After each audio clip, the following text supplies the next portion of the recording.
So when I was hitchhiking, I lived on the ashram of a guru.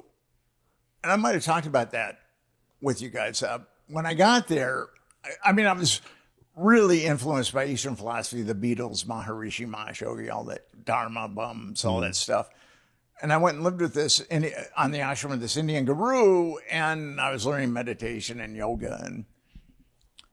And one day I was talking to the guru, and I could have sworn I smelled cigarettes on his breath. Now, he was an enlightened being, a celibate. He was like our conduit to God. And I went to one of the people on the ashram, who I'd eventually call the pod people. I went to one of the pods, and I said, I could have swore I smelled cigarettes on Swami's breath. That couldn't be possible, could it? And he goes, well, here's the thing with that. He has to have one vice to keep him tethered to this plane of reality, so he can teach us. And I went, oh, okay. And I bet you he has 2 vices. I bet you there's another vice coming, and it's fucking all the women. Yes, that was the second one. Yeah, and of course. That's best case scenario. Every single time. Yeah, Well, there could be a third. And then the third one was butts too. embezzling money from his more affluent initiates. Well, you got to be able to do it. It's the only way. And I was thinking to myself, this guy must be very spiritually advanced if he has to do all that just to stay on this plane of reality, so he can teach us. It's happened to Bernie Madoff. He was just trying to stay down in this realm. And then I got kicked out of there, and then I hitchhiked to New York, and where I stayed for a while, and then I hitchhiked around a little bit. I ended up in Arkansas with some hillbillies. I lived with some hillbillies, and they were, in Pulp Fiction, Zed and his buddy in the cellar. Oh, no. They kind of remind me of Zed and his buddy. And they liked me, though. I was a novelty, the Yankees. So I lived with them for a while, and I worked on a road crew. We were building a highway. We were getting paid $3.50 an hour, which was really hard work. And then they were kind of getting tired of me. And they had a lot of guns, and I didn't want to be a mound in the backyard. So I eventually hitchhiked around. And then I hitchhiked to L.A. So did you meet them hitchhiking, or did you just kind of like wander into there? How do you kind of fall in with a bunch of hillbillies in Arkansas? They pick you up hitchhiking. Really? Yeah. And that's the way it was back then. I mean, people would pick you up hitchhiking, and you could, sometimes they'd put you up for a night. Sometimes they'd put you up for, it all depended. I was a good guy to party with. I was fun. I'm not going to rip anybody off. Yeah. I didn't have any psychopathic inclinations. So people were pretty generous to me when I was hitchhiking around. And then I ultimately ended up in L.A., where I tried stand-up comedy. Oh, yeah, nice. You were saying that. And I would get loaded and then do the amateur night at the Comedy Store and at the Improv. And it wasn't, sometimes I was successful, sometimes I wasn't. Yeah, that can happen. Yeah. But I thought it was tough because at that point in my life, I did not have the self-esteem to handle bombing. And I think it takes a certain amount of self-esteem to handle bombing or self-delusion or something. I would say more delusion. Yeah, delusion. Not a lot of steam going on. And maybe a lack of self-esteem, Yeah. like a complete zero self-esteem to just be like, yeah, I know. After you bomb, you go, yeah, of course, I suck. Yeah, get done and be like, those fools don't know anything. Yeah, you can also hit that a lot, for sure. No, it's always, I suck. Yeah. How long did it take you guys to get to the point where you felt pretty comfortable on stage?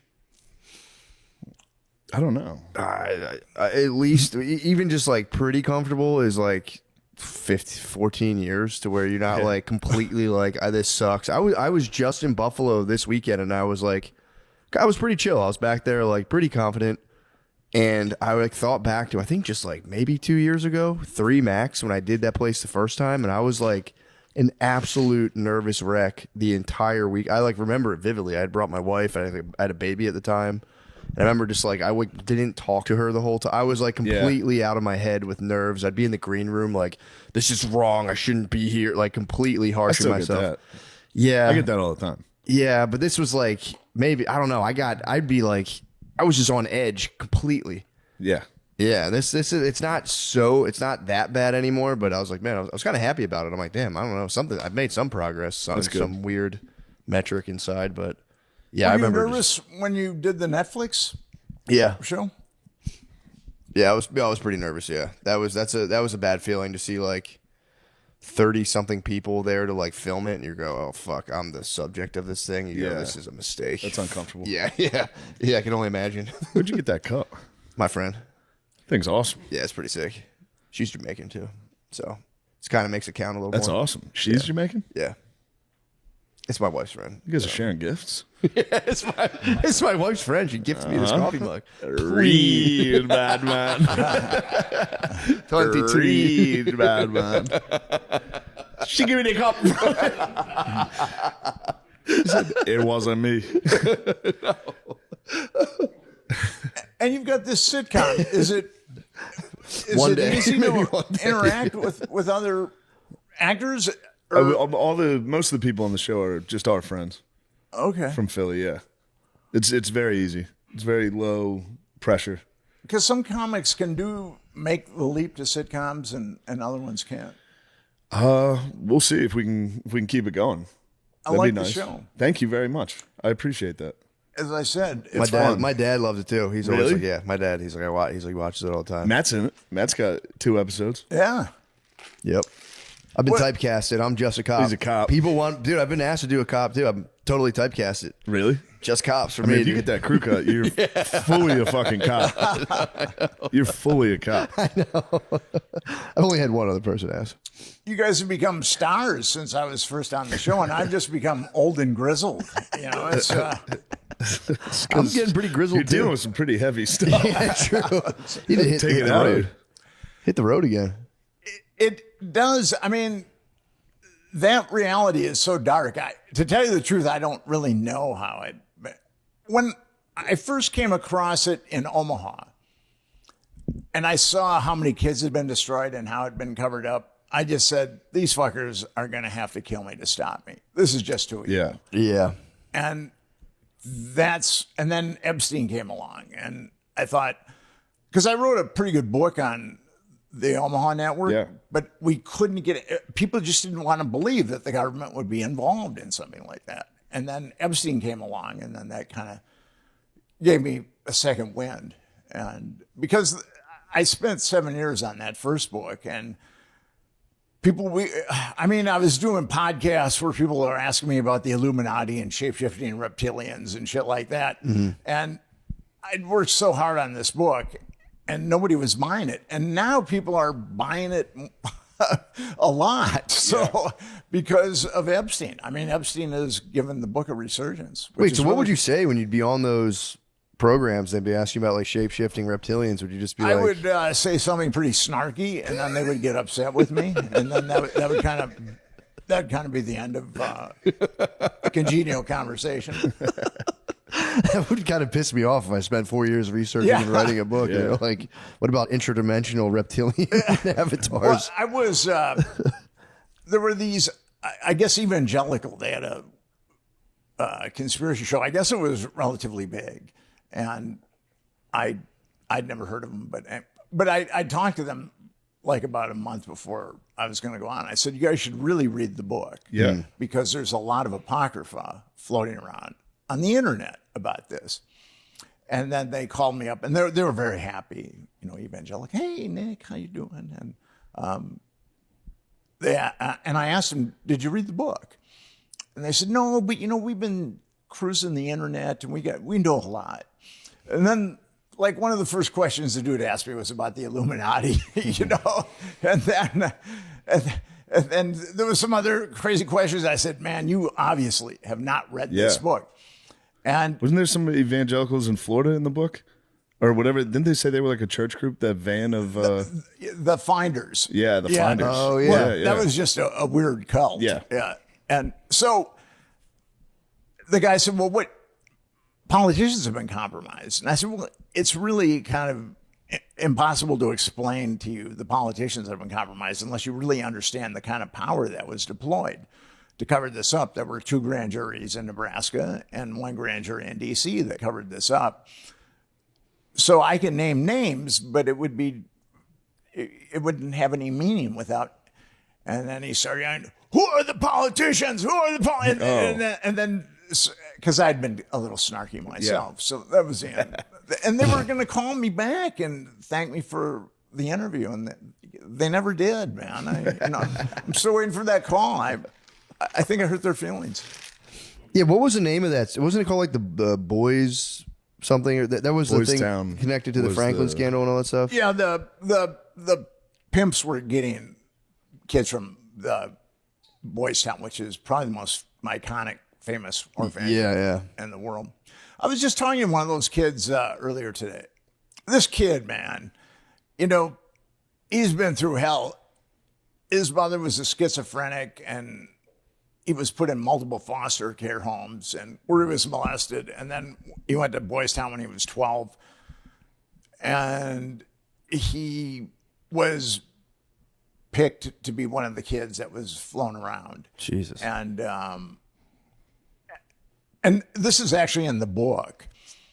He couldn't take it anymore because some of these pedophiles are very sadistic, like what happened to Virginia Giuffre with Ehud Barak. Some of these pedophiles are, and then after a weekend of very sadistic treatment, he went to they have houses and house parents in Boys Town, and he said, "I can't take it anymore. I can't take." And Boys Town put him on a plane to Atlanta the next day and deposited him in a psychiatric institution. Dang. Where he was there for a year. And some of the other victims that I talked to that were molested at Boys Town, the exact same thing. They've been put in psych. Now, it's entirely possible that going through something like that could really mess you up psychologically, but it's also a great way to say, if this kid comes forward and says, "I was molested," yeah, he's a head case. We don't worry about him. Yeesh. So, yeah, it's kind of it's been dark, but the thing is, I've been at it for so long, and with Epstein, I see light. I mean, I just think it would be, according to the Centers for Disease Control, 25% of underage girls and 5% of underage boys have been molested in our country. And people in the field think it's slightly conservative for girls and very conservative for boys. But if you just go with the CDC numbers, you got 50 million kids. Eesh. So I think that for us to put even a dent in that, it'd be good if the government didn't aid and abet child trafficking.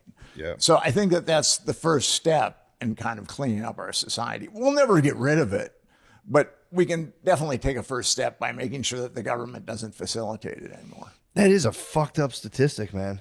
When you get into how high that is, that's terrible.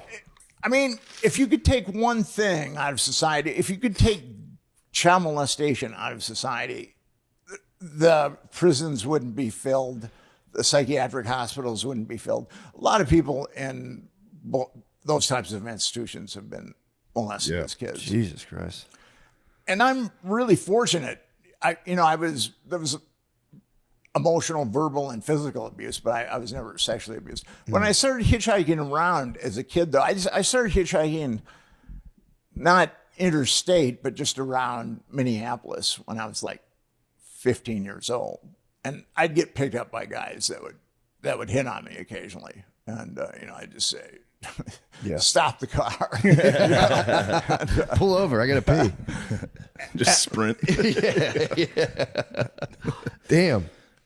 So, and like I said, when I was 12, when I ran away the first time, I mean, I would have been susceptible to something like that. By the time I was 15, I was just too cynical and angry to be subjected to something like that. For sure. Damn, that's fucking bullshit. I got to go back to, I think, was it in the Franklin scandal? Was Clarence Thomas at a party in D.C.? Clarence is a perv. All right. Interesting. Hold on. But the point was, there's people, you could get invited to these parties. Yeah. And now you're just on this fucking list. But with and you're like, damn, I thought fucking Clarence Thomas was there. I thought this was above board. You know what I mean? Or like, Clarence isn't above board. I don't know much about. Yeah. Yeah. What do you mean by that? Okay, so Anita Hill, there was Oh, yeah, I that. remember that. She said against Anita Hill. Now there were 7 women that were ready to testify against Thomas, and actually there was one that had been subpoenaed. Her name was Angela Wright, and she was going to back up Anita Hill, and then Biden lifted her subpoena, and Biden said that he lifted her subpoena because she asked for it to be lifted. And she said that that's not the case, that he was lying, that she wanted to testify. So Thomas had done this to a number of women. There was a book called Strange Justice. It was written by a former, I think, New York Times or New Yorker reporter named Jane Mayer. And there was also, Thomas was talking to Anita Hill about porn stars too. I don't know if you remember that, but he lived right around the corner from a video store.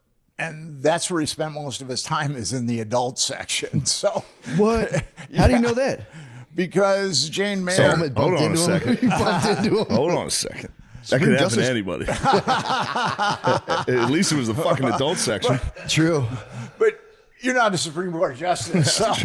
True. Yeah, and also, that was, God, that must have been crazy having to go in there. Just your regular Blockbuster, turn the corner, get the porn in front of everybody. Yeah.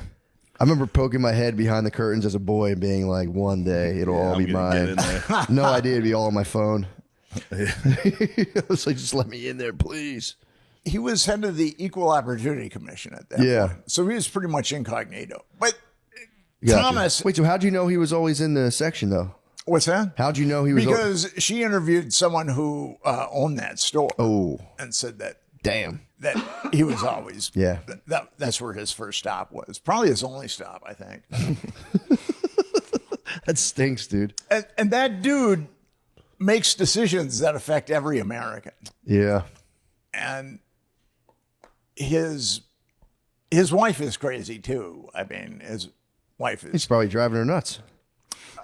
I think she might have been driven nuts before, but she called up Anita Hill saying that Anita Hill should recant her accusations towards her husband, which I thought was kind of interesting. Yeah. Kind of like Hillary. Kind of like Hillary. Yeah, Hillary made some calls, didn't she? I think Hillary's probably made a lot of calls. Yeah. Well, it's exciting. Yeah, that's pretty wild. I had no idea. I always thought it was truly a thing concocted to like take the guy down. I was raised on that too. Yeah. That Anita Hill was kind of a witch hunt type thing. No, there were a bunch of women. What about Kavanaugh? Do you have any insight into that? Do you think, because that's how it got framed to me? It was like they did it to Thomas, they did it to Kavanaugh. So with Kavanaugh, I was on Twitter and some guy said, "Well, that woman lacks credibility," and I said, "Well, which woman?" Because there's been other women that have come out and talked about Kavanaugh. But it makes sense. I mean, people that are susceptible to being compromised, it can really enhance their career. And I think that, I mean, I see that all the time. True. Yeah. Do you That's think how me and Matt got big? What's that? That's how me and Matt got big. Yeah. Luckily, we only had to do stuff with each other. So. Yeah, we just had to kiss in front of Clarence Thomas. We had to make out in front of the Supreme Court. Yeah, I wonder too, just playing devil's advocate, do you ever think there's a way to weaponize kind of victims against political opponents? Because I always wonder about that too. That's entirely impossible, but Because the same people weaponizing child sex, you don't think they can be like, let's just send a woman out there that says this happened? yeah, I mean, that's entirely possible. It looks like there's no, depth they won't go to. It's rare though. He's a retired judge. His name is Patrick Schultz. He represented various Catholic dioceses in 500 sexual abuse cases. Jeez. And he was interviewed by the New York Times, and he felt like, of the 500 cases that he'd litigated, that less than 10 were lying. So it's very rare. I mean, I'm not saying it doesn't happen. For sure, I hear what I you're mean, saying. if you're going to come out and say such and such molested me, the amount of fire that's going to be Yeah. pointed at you is really intense. So I can see why there's all kinds of victims that will never open their mouths. And that's the other thing with Epstein. If Epstein gets covered up, those 50 million Americans that have been molested as minors, I mean, they're going to think that they have no hope for justice at all, Yeah. that they've got no voice. Yeah, I mean, my idea now with it is it's going to be like a political football. They're going to kick around like they keep talking about the JFK papers. They're like, we're going to release the JFK papers, and it's like maybe they already released them. I haven't heard anything kind of new or groundbreaking come out of that. So, do you think they'll keep it as that kind of like a carrot on a stick sort of thing? Like, oh, I'll do it. Wait, the thing with Trump is he makes a lot of promises, and I got to give it to him. He said that there would be transparency in the Epstein case, whereas his predecessors have completely covered it up and didn't mention it. Yeah. But as I said earlier, I think Trump thought that he could open up Pandora's box just slightly tiny bit, and then slam it shut. And that's just not the case with this. There's Yeah. a lot of Americans, because the government shouldn't be covering up child sexual abuse, which is the same thing as aiding and abetting it. So the government, but we've got 89% of Americans that want full disclosure here. And, our government, the majority of our government wanted a single payer system when Obama did Obamacare. We didn't want all these HMOs that have become part of the Obama healthcare plan. And the government completely disregarded the will of the American people. The American people wanted us out of Iraq. Like 80% of Americans wanted us out of Iraq after a certain point, and our government didn't. I mean, a bunch of us, the majority want Gitmo shut down. The government doesn't care. I mean, the bank crisis. I mean, Americans didn't want to bail out a bunch of rich bankers. Yeah, that's a good What point. we did. So our government continually goes against the will. But this is a different thing. This is our children. And people don't think that my child isn't going to get molested, but I'm sure that many of the parents of victims molested by Epstein never thought that their child would get molested. Yeah, So, I don't think anyone thinks. Yeah. I don't think anyone's like, I got a bad feeling about this Yeah, kid. for sure. Yeah, it's not on anyone's radar. It's true. I've been instructed, I don't think people do sleepovers anymore really like that. I've heard sleepovers are a thing of the past, man. That sucks. Yeah, well, it's just like, dude, I guess so many people now I guess now that this stuff's even talked about at all, people are comfortable enough. I never even considered that. There were times I'd go to sleep at my friend's house and my parents would be like, no. Yeah. Not that they would think that back then, yeah, but yeah. now I'd be like, yeah, what the fuck? You think Yeah. I'm going to fucking diddle these kids? Yeah, dude. What the I'd be so offended if they're like, you can't sleep over there. I know, but I think now it's like parents are just being like, let's just not, just because you just have Yeah. no idea. So they're like, yeah, we're just kind of doing blanket policy. Like, dude, you guys can. I think they'll let you hang out till 11 p.m. and they take you there, and then they drop you back off in the morning so you can kind of have a semi sleepover Yeah. experience. You just don't know. It could be some weird uncle there. It's like you'd have to really know the people. I was visiting a friend of mine who lives outside Seattle, and her son was going out with this woman he met in high school. And the parents came over to meet my friend and the son, and vet them, which Yeah. I thought was kind of somewhat responsible. That's cool. We live in a strange time. It's very different than, I'm like an antiquated relic, but it's life has changed a lot since I was a kid, and it's changed a lot since you guys have been kids too. True that. Well, hopefully, man, good luck with that. Hopefully it works out and they get some kind of thing rolling. Well, we started Epstein Justice, and it's a 501c3, and I think that we're growing. It's been a tough slog, but Epstein Justice is growing. And our plan, the way that it is now with Massey, they need a majority, as I said, a majority in the discharge position, then they need a majority in the House, and then they need a majority. Then John Thune has to give the thumbs up, and then it's voted on in the Senate, and then Trump has to sign it. And that's never going to happen. Yeah. So what we're proposing is an independent congressional commission where we just need a majority in the House and a majority in the Senate. We don't need any. We don't need a sign off by the president. And we're growing. It's been a tough slog, but people are so alienated. They do not think that they can affect change in their system, and they've been conditioned that way. But at Epstein Justice, we're saying, join us. We can affect change. We can make something happen here, because these crimes are just so horrific, and they've been so blatantly covered up that I think people are ready for a change now. I mean, they know something is really wrong with their government, but I don't think they understand the depths of the depravity of many of our So leaders. do you think the average person could even handle if they did like, all right, fine, open it completely? What do you think the real effect of that would be in terms of like an everyday citizen just, or anyone really, just kind of like glimpsing into it and having to like put that all together? Think it would just like crush them? Well, what would you guys say? Would you guys be relieved to say that the system is getting fleshed out? Yeah, I'd be like, this is definitely good. But also, too, it's like, yeah, it's just tough because if it is people who are either politically super powerful or like, billionaire class, like they're not going to let that happen. Well, Never. but here's the thing. There's 320 million Americans.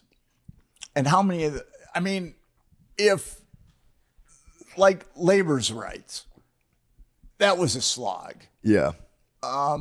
Civil rights, that was a slog. Women's rights, that was a slug. Gay rights, that was a slug. This can be done. I mean, True. children's Fair point. rights can be done. We can do that if we decide to. If Americans decide to do this, we can do this. It's really up to us. No, that's a good point. Yeah, I fuck don't want yeah. to be naysaying it. I'm just kind of Yeah. just thinking it through. Yeah, that's a fair point. And no, you don't really think about the kids' rights are infringed upon at all, really. So yeah, it's a weird one because there's not like a government. Well, I guess there kind of technically is. They're saying, but well, good luck. I hope that works out. Yeah. Really. I think it'd be good for people to know, just like, all right, we gotta get a peek into this thing and maybe shift some things around big time. EbsteinJustice.com. There you go. My brother, EbsteinJustice.com. my brother is an www. evangelical and is very susceptible to denial. And I saw him at Thanksgiving, and I said, that the government covered up Epstein's pedophile network. Nice. You know that, right? I did the same thing at Thanksgiving. Well, it's just one of those Yeah. icebreakers. Yeah. that you do. Yeah. Right before pass me fun. the cranberry sauce. Yeah. And he said, I know. And I was stunned because there's a guy that doesn't think the government does anything wrong. Yeah. I think what really helped it was Trump covering it up Yeah. or putting it away, because now all the Democrats are like Epstein. So now everyone's Yeah. kind of like, it was always like a MAGA thing to be like Epstein files. Yeah. And then when Trump was on the other side of it, of the left does whatever he doesn't want. So now everyone's kind of united in this, But I'm pretty sure that there are people on the left that are compromised too. for sure. Yeah. And so, that's why it's been covered up under two. For sure. I just mean the people Yeah. that are paying attention. Yeah, to they're it. reigniting the passion. Yeah. Yeah. Because when I started tackling this issue, no one, I would pitch it to editors at magazines in New York City, and I could see the wheels going around. They would say, well, this is really a horrible story. I need to help Nick Bryant. Or the cognitive dissonance would come in, and I can write Nick Bryant off as crazy, and I can have a nice dinner with my family tonight. That was, and I knew most of them would be spineless, but I didn't think all of them would be spineless. And I had some really good friends that were very high up in publishing. And one of them actually apologized to me, which I thought was really cool. That's nice. That's nice. Years after the fact, but he said, you Yeah. know, Nick, I could have been a better friend to you. I get it though. If I'm editing like Good Housekeeping and I'm like 3 fall decorations, you can't do that. You're like, yeah, I don't know if that would fit. But getting the Franklin scandal published was tough too, because I gave a book proposal to my agent, good agent. And I was summarily banished from that agency pretty quickly. Dang. And then I gave it to another agent who's also a very good agent, and he couldn't get anybody to sell it, or to buy it. So we finally got a small publisher on the West Coast finally bought it. So Nice. and at that point I had so much evidence. I mean, I had a grand jury's worth of sealed testimony and exhibits. I mean, I was able to prove it because of all that grand jury stuff. Yeah, So, that's crazy. Well, dude, Yeah. hopefully, Well, thanks for stopping by, man. hey, It's always good to see you. yeah. yeah, keep. Whenever doing it. I'm in Austin, Yeah, I always please like come to by. stop by. Yeah. Please, keep updating us. Yeah. So it's hard to find any real information. Yeah, about that's all the of big us. thing. Well, you can always look at me as a beacon of truth. We will continue to. Yeah. And I like your audience too. When I go on bigger podcasts, the bots come and they try to undermine my character various ways. But when I read the comments in your podcast, your listeners are pretty sophisticated and they realize that the bots are coming. They call it the bots. So I get a kick out of that. Hell yeah. Well, thanks for coming by, man. Okay, man. Thank you. All right. The Wild Wild West. Hold on. Save it. Yeah, hold on. This is Save perfect. it. Save it. Every minute is precious. I've never met anyone that was raised by Playboy. Yeah. No, Well, you it's- haven't seen Matt's family. We good to go? Yeah, we're good to go. Hey, before we get started, we're here with Nick Bryant, but you asked me how Vegas went. Let me was tell you how Vegas went. What happened? All right, go For ahead. Show number 2. So show 1 goes great. Mm-hmm.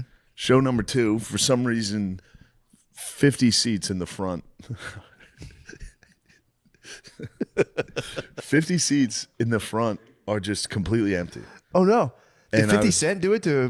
Basically exactly what 50 Cent did, except I think it was the venue that kind of got me, because those are like artist tickets that why the fuck? Yeah. Anyway, So you're supposed to like dole those out. so I walk out, it's front row's pretty empty. I start doing my little act. At about 10 minutes in, a guy in the balcony just goes, "Fuck you, Shane, you fucking sellout piece of shit. Fuck you. Fuck you." He got kicked out. And I was on stage like, "Oh, fuck am I a sellout? I didn't fucking sell out." What the fuck? I was like, it must have been one of those bastard Saudis. But what the fuck? What the fuck, dude? I think he was mad he heard some of that material before. What do you mean? I guess he had heard that material. Because I was, of course, that's 10 minutes in. So the rest of the show, I'm just devastated. Yeah. Like at first, it didn't quite hit me. Oh, that would kill me. And then throughout the show, I was just getting sadder and sadder. And then I get off stage. I'm like, what the fuck? What the fuck was that? Like, I'm talking to everybody. I'm like, what did he mean? How did I fucking tell me how I sold out? No. This is the rest of the night. I'm you like, got "Wait, Lincoln, dude. It's in the I man got from the theater. popped, dude." No. And then Ethan was there. So he was like, I'm gonna find out. I'm gonna find out exactly who that was and what was happening. And I was like, yeah, I sicked my dogs of war upon him, my Jews. Apparently he was like fighting, arguing with security, and he was like, he did that material last time he was here. Fuck yeah, blah, blah. I haven't been to fucking Vegas. I Yeah. did like a guest spot on Burt's, which was probably the 15 I opened up with. Yeah, but So that's he probably heard that first 15 and was just like, I'm done with this shit. Fucking sellout. Anyway, so that fucking was that's insane. catastrophic. It's Oh, no. never really happened. That was a tough one. oh, it's terrible. Yeah. So that was sad. That was a that's definitely one of those formative moments though. Maybe it'll give you a good fired charge. Yeah. Or does it just sting? So I like every now and again, you know, I've heard of people doing like poorly on those big giant shows you do. Yeah. And they do. This was a small one. I was talking when I did terrible, and the one time I was like, it has a real, gives you a real formative I wasn't charge. going to bring it up. But afterwards, though, I got like a real Sure. fire in my belly. But Yeah.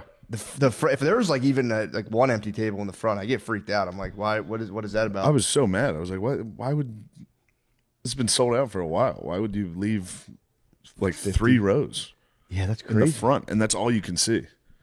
I'm just kind of talking to no one, and then all of a sudden a guy in outer space is like, you fucking suck. I was like, shit. You're like, what was that place Elvis got like stuck in? Yeah. What is that place called? What was the theater Elvis got stuck in that he had to In perform? Vegas? Yeah. I don't know, but I was thinking Fat Elvis the whole time. I love Fat Elvis so much. Fat Elvis coming out. It's like my favorite video ever. You know what killed him was a heart attack while he was defecating because it was on so many narcotics. He was just. Oh man, I didn't. Yeah. I never realized he was pushing that hard because Yeah, of he was the pushing. the pains. Yeah. And he was probably also swiveling his hips while he pushed. Yeah, He's like, Those days, I think, were long gone for Elvis. True. I That. don't know. Did you ever see Fat Elvis in Vegas? I don't think I Unchained have. Melody is it's awesome. fucking incredible. So all the Pepsi Yeah, or the Cokes or and then whatever. just on he top. comes out, you're like, oh, this is gonna be Is terrible. that, is that the thing where he pathetic. does his karate thing? He does a little karate up front. stage, That's why yeah. everyone's like, Jesus, this guy's done. And then he was hits thinking- Unchained Melody, and it's just, I did see holy that. shit. It is awesome. My thinking on it was he's gone. Yeah. Well, anyway, Nick, what's going on, man? We were just talking about some disastrous things that happened this weekend, but I'll be all right, you know. I see you got a Napoleon with Bud Light. I like Yeah, that. it was a nice gift. Yeah. Yeah. My friend's girlfriend paying that for me. Wow. Yeah. So yeah, what's new? What's new Yeah, and I'd like shaking? to get right into this. Well, Okay, you know, we gotta I'm get this, the all guy right, never that mind. I'm the guy that you invite when you want to hear about child trafficking and child abuse. Yeah. It's really That's one way to put it. it's quite a distinction, I got to admit. But I do want to say, when I first met you guys, you were living in, I believe, Queens. Brooklyn Yeah. or Queens, yeah. And now you've got a sitcom on Netflix, which, if I ever get tired of being a writer, I'm going to aspire to work at a tire shop. I mean, it looks like We actually have a child trafficking episode. Oh, really? Wow. working Well, on I it. got, right Got me you in there. And then be a I saw consultant. Matt a couple weeks ago on Netflix, and he enumerated every reason why I've never been married. Well, thank you, sir. But I'm glad to be back. Always like to hang out with you guys. Always a good time. Yeah, it's very nice to have you. This is it's very reminiscent of the Skrilla episode. Yeah. How so? Just Yeah. polar opposites. Just joking. I thought you was like, with faces and covered. The last time I was on here, I was starting a nonprofit organization called Remember that. Epstein Justice. And what we're trying to do is get an independent congressional commission to look at the crimes committed by Epstein. Right now, some legislators are trying to get a bill through, but I don't think it's going to work. It's called a discharge petition. And they need a majority in the House, which they have, but Mike Johnson isn't swearing in this woman who became a representative in Arizona. So if they can get a majority in the House, it can become a bill. It would be Bill 165. And if they can get a majority in the House to vote on an Epstein investigation, then it'll go through Senate Majority Leader John Thune, who is very skeptical. He's not been very positive about an Epstein investigation. And if it can get through him, then it goes to a vote to the Senate. And if it can get through the Senate, then Donald Trump has to sign it into law. And He's Donald definitely Trump, not gonna He'll sign it. You should have burned it. without a doubt. What's plan B? So what we're shooting for is an independent congressional commission where we need a majority in the House and we need a majority in the Senate, but we don't need a presidential signature. Right. And our plan is to harass legislators until they do the right thing and make sure that, because there's 218 that are willing to vote for this discharge petition. So there is a majority there. And I think that there would be people receptive. It's unfortunate, though, that it's partisan. I mean, all we want is a simple investigation into child trafficking, Epstein-related child trafficking, but it's become a partisan issue. When you would think that every legislator would want to vote for, yes, we need an investigation into a child trafficking network where no one has been indicted except for Ghislaine Maxwell. Yeah. Anytime like somebody like Thune, who if anybody's like cynical against it, it's like it's kind of it's a weird thing to be against, you know. Thune, I mean, I look at all these guys that are against it. And I mean, it's really weird. It's weird to be against that. That we have congressmen and congresswomen that vote against an investigation into child trafficking. When you think about that. It's crazy. Well, it's also, so is the thing I'm always confused about, like, are there really like Epstein papers? Like, I find it hard to believe there's like a giant stack of papers that has a bunch of information about like high power sex offenders that's just sitting in a safe right now that people are like, no, you can't see that. Wouldn't they destroy that? Well, I released Epstein's Black Book and flight logs in 2015. And all the perps are in that book, and all the perps are on the flight logs. I mean, there's a lot of other people that are named, but there's a lot of perps. And the day after Epstein was arrested, the FBI opened up his safe. And his safe contained there you go, discs and discs and discs of underage girls. Dang. And also there were hard drives that were taken too. And the thing about Pam Bondi, she's saying that the FBI just started looking at this stuff a couple of months ago, which is total bullshit. I mean, the FBI and Department of Justice and whoever else was covering up for Epstein, they were looking at that stuff in 2019. It didn't like sit in some dark corner of the FBI. And now we got to look at it 6 years later. So the Trump administration has been guilty of a lot of lies. Pamela Bondi came out and said, yes, it's on my desk and we're going to release names. And then they released it and it was a nothing sandwich. I provided more incriminating information on Jeffrey Epstein and his network in 2015 than Pam Bondi did in 2025. That's pretty weird, actually, now you say that. And then she said that she'd been bamboozled by the FBI field office, that they had, because it was such a nothing sandwich. And then she said now she has a truckload of evidence. And she said, it's never great. Whole truckload of CP. Yeah, what's the protocol for them watching? Is there like a specific government protocol? You have to literally watch child pornography. Like, how do they do? Is there like a 30-second increment thing, or like how do they do that? I don't know. They probably hire some pervs or something. It's There's probably plenty of them in the government. It's perfect. We got a couple guys that'll volunteer over there. No, for real, that's like fucked up to have to watch. Of course. That. Yeesh. So yeah, it's like life altering. Yeah. Pam Bondi then said, she keeps digging herself into a deeper and deeper hole. She said only matters related to national security would be redacted.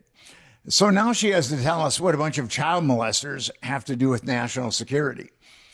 And then ultimately they put out a memo that no one signed that said that there were 300 gigabytes impounded from Jeffrey Epstein, that there are over 1,000 victims, and that Jeffrey Epstein just downloaded these thousands of hours of pornography from the internet, and he molested over 1,000 victims without any help except from Ghislaine Maxwell.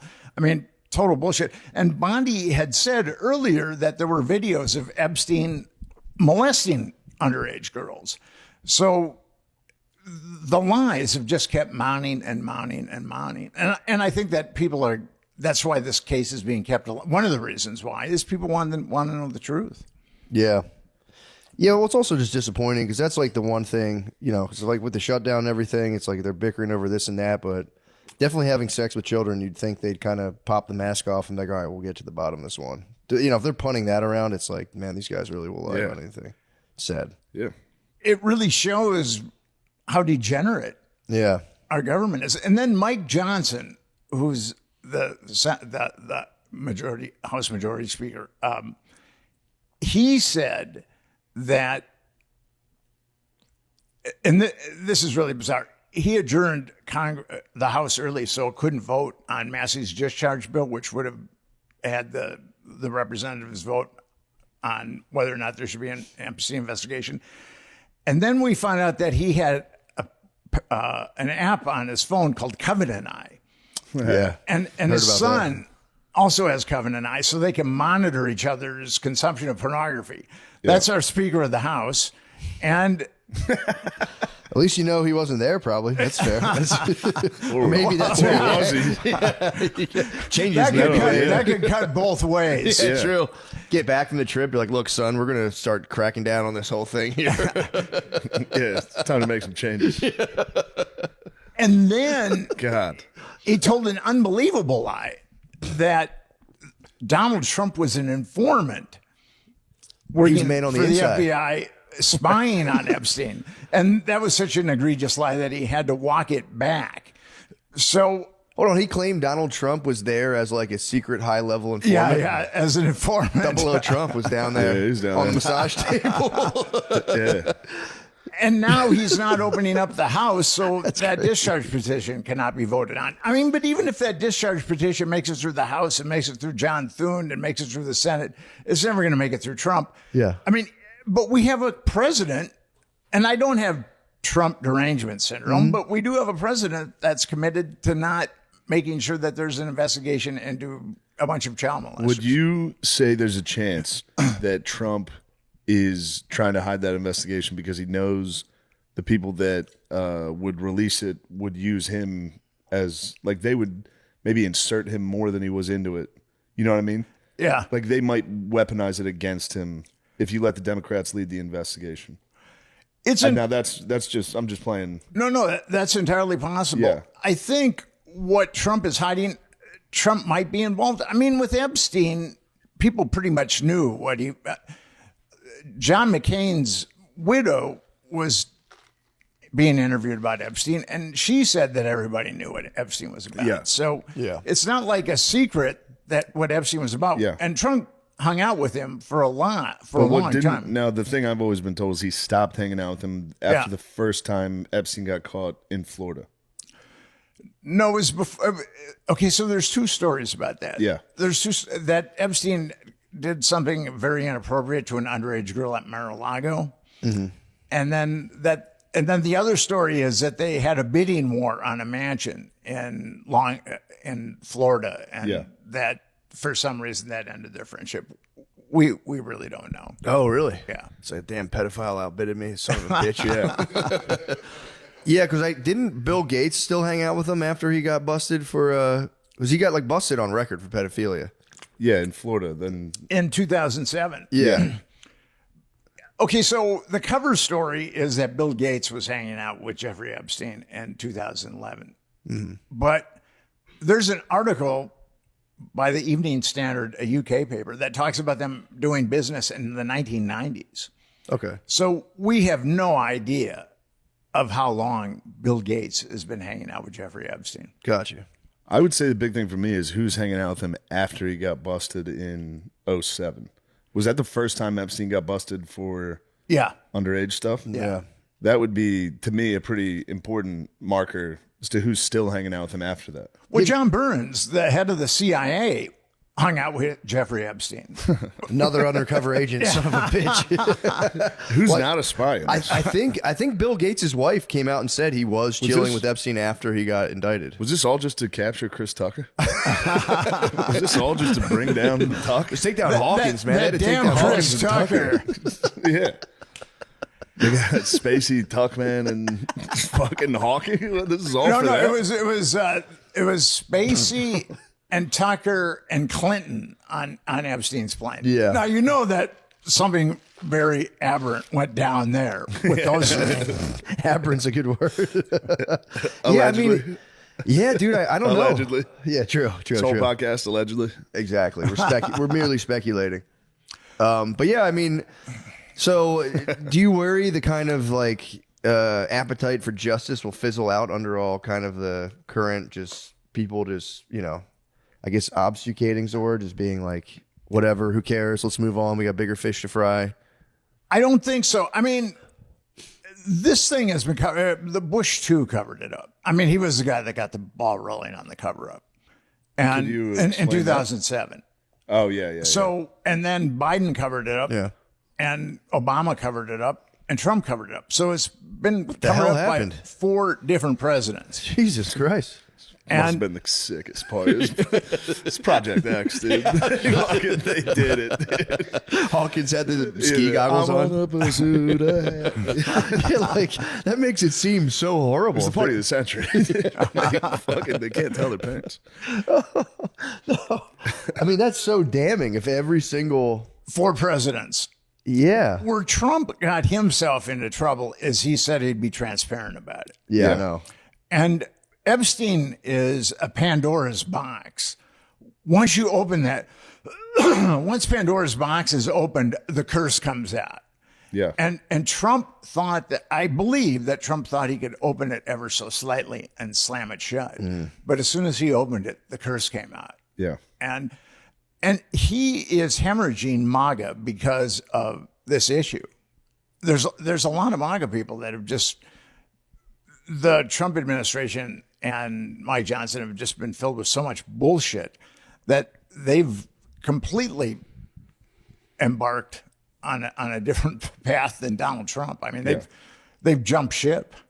Would you say that the Epstein thing seems like a Mossad and CIA? Is it like joint to you, or is it just Mossad? Or It's entirely possible. People say it's just Mossad, and I can't imagine the Mossad compromising American politicians on American soil without the CIA getting a cut. Yeah. I look at the Mossad and the CIA, at least the dark side of the Mossad. It's like the Gambino and the Genovese crime family. Yeah. I mean, they're both engaged in the same criminality, and they work together instead of working against each other.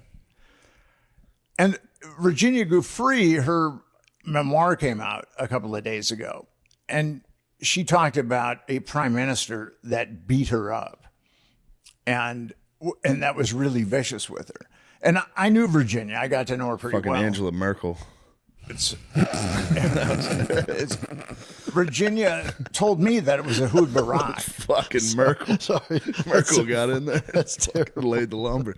Allegedly. No, it was.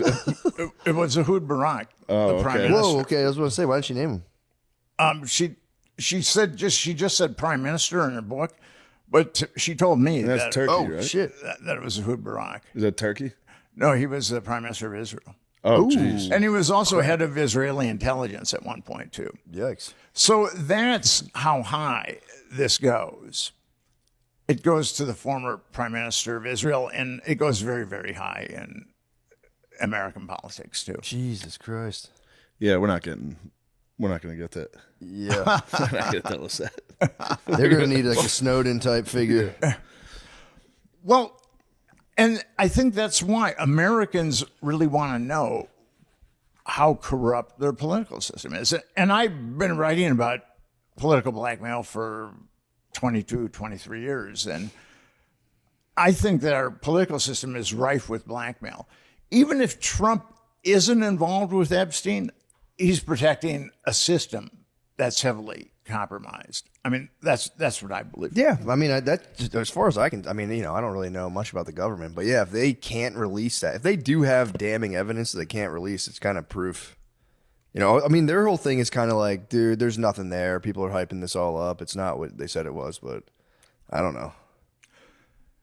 There's Seems like over there could be. 1,000 victims that we know of. There you go. And- There's good counterpoint.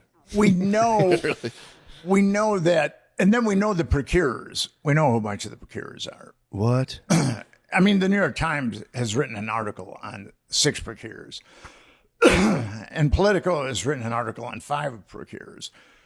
So we could take those procurers and indict them on multiple counts of child trafficking, and then they would roll over on the perps, and then you've got a bunch of victims who would be willing to testify against the perps. I mean, this whole thing could be taken care of really quickly if the Department of Justice had the will.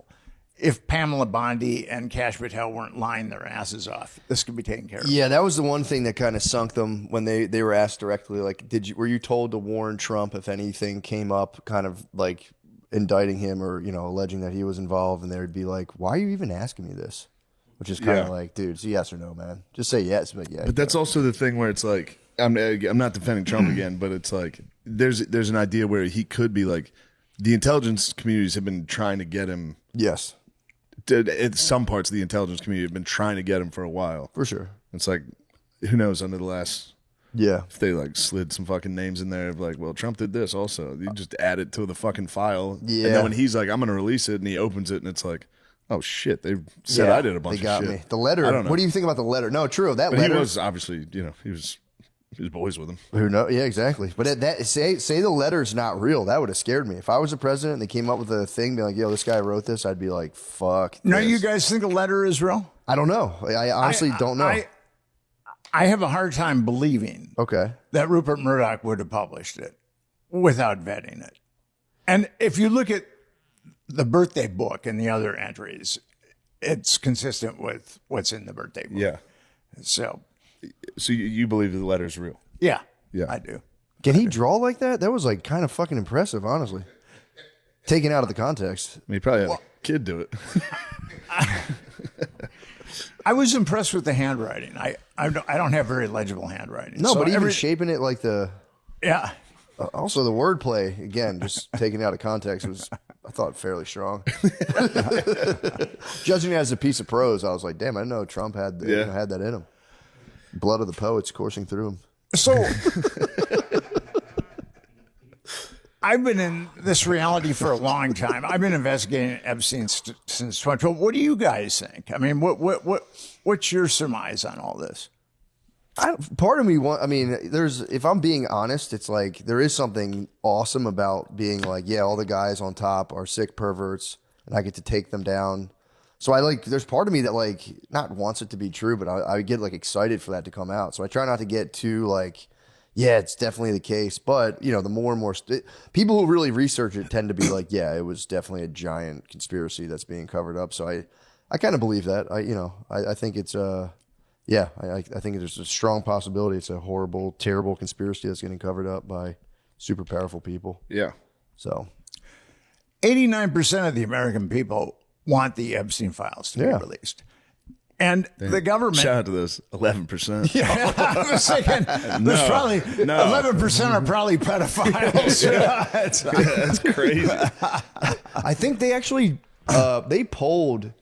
I forget. I don't know what country it was in, but they were like, should we relax the child like the pedophilia laws? And I do think there were 14% of people. It was either pedophilia or child pornography. Were like, shouldn't be that big of a deal, which is crazy. That's crazy. Well, Alan Dershowitz is on record saying that child pornography should be legal. Yeah, dude. He was one of take. Epstein's swell. Maybe it was a swell podcast. pals. Maybe he might have been doing a podcast. It might have been out of context. He might have been joking. Damn, what's his argument for that? Being like, Probably have that quote at some point, dude. We've done this for a million hours. I'm sure there was one night where I jokingly said that. Dershowitz is a serious man. I'm serious as hell. Fucking sell out. Fuck you. Matt, stop laughing and get quiet. Matt, seriously, I know we fuck around a lot, but I want to make it a really important This is an point. important thing I want to say. You in 20, You got that 2017. legalize it. It's you in 2017. Legalize it. Matt, seriously, can you fucking stop messing around? I want to make a point. So why did Dershowitz say that? I think Alan has some psychological issues Fair. towards women. I Thinks they're busted too him old? lying. And he was sued by, Virginia Giuffre's affidavit came out in 2015, and she said that she'd been molested by Alan Dershowitz and Prince Andrew and Jean-Luc Brunel. And Alan Dershowitz went on the offensive, and he was Like, I don't talking. think it's a crime. What's that? What was his offensive? Like, I don't think it's a crime. Well, no, his offensive was, I never fly without my wife. Oh, the Pence. And then the pants too. And then the flight logs that I had that I put up showed that he was definitely flying without his wife. Liar. So he told American lawyer that he only flew with his wife. And then I nailed him lying. I said, are you sure you want to go with this? And then he said, well, maybe I forgot, this girl or that. Forgot to bring her to the sex island. And then he changed his tune Oh, because that's right. She wasn't there. You would have hated it. Wait, so he did? He changed it and it was like, okay, so maybe sometimes I do. Well, he fly changed low. his tune in a deposition, and he said that his wife flew with him on Jeffrey Epstein's plane. So, I busted Alan Dang. and Line. He had to change it up a little bit. He had to change it up a little bit after that article came out. What office does this guy hold? What does he do? I always hear his name. I don't know really what he does. Well, I mean, he's a retired Harvard law professor, but he's made his name defending rapists and murderers. Jesus. Like Mike Tyson and O.J. Simpson. And he's got a long list of malignant types that he's defended. Okay. Klaus von Bülow. That's his thing, is trying to show innocence to the most guilty, malignant people on the face of the earth. That seems to be his thing. So, how'd you get into all this? What got you kind of, seems to be like a crazy thing to kind of buckle down into. How'd you get into this? I had a difficult childhood, and that's kind of the reason why. I have a lot. Before I even got into writing about this really weird shit, I'd written a lot about children's issues, and my mom was a Playboy bunny, and I never knew my father. I was born in Minneapolis, and then we moved to Chicago where she was a bunny, and then we moved in with another bunny. Whoa! So when I was a kid, I was raised by bunnies, and Freud's Oedipus complex. Let's get into it. Yeah, you're in the hutch. Freud's Oedipus complex has been largely dismissed, but I really like carrots. I ate a lot of carrots, so I don't know what. So it was just bunnies. So what would Freud say about? Because there's supposed to be the fear of the father castrating you. You had no fear of the castration. I didn't meet my dad till I was 16. Oh, yeah. So it was, it's kind of funny. My mom told me how bad my dad was. Yeah. My grandmother told me how bad my dad was. My uncles told me how bad my dad was. And then when I met him, he was much worse. Oh, shit. I thought he was going to be the man. Yeah. Sounds like he was the man, dude.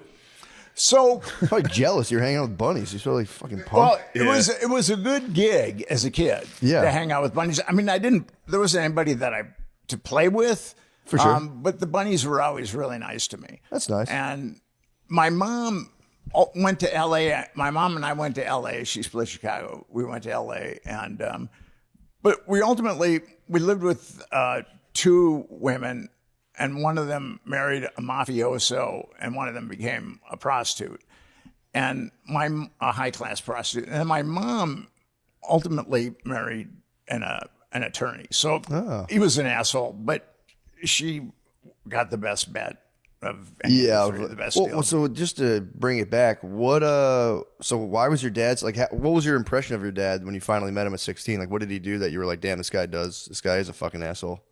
But I mean, just he dripped of it. I mean, there wasn't a benevolent bone in his body. I mean, just a really nasty, foul human. Damn. Being. Yeah. So you met him, and I'm sure you're pretty stoked to meet the guy finally. And what did he do? Was he just like? Yeah, I probably met him 10 times in my life. Okay.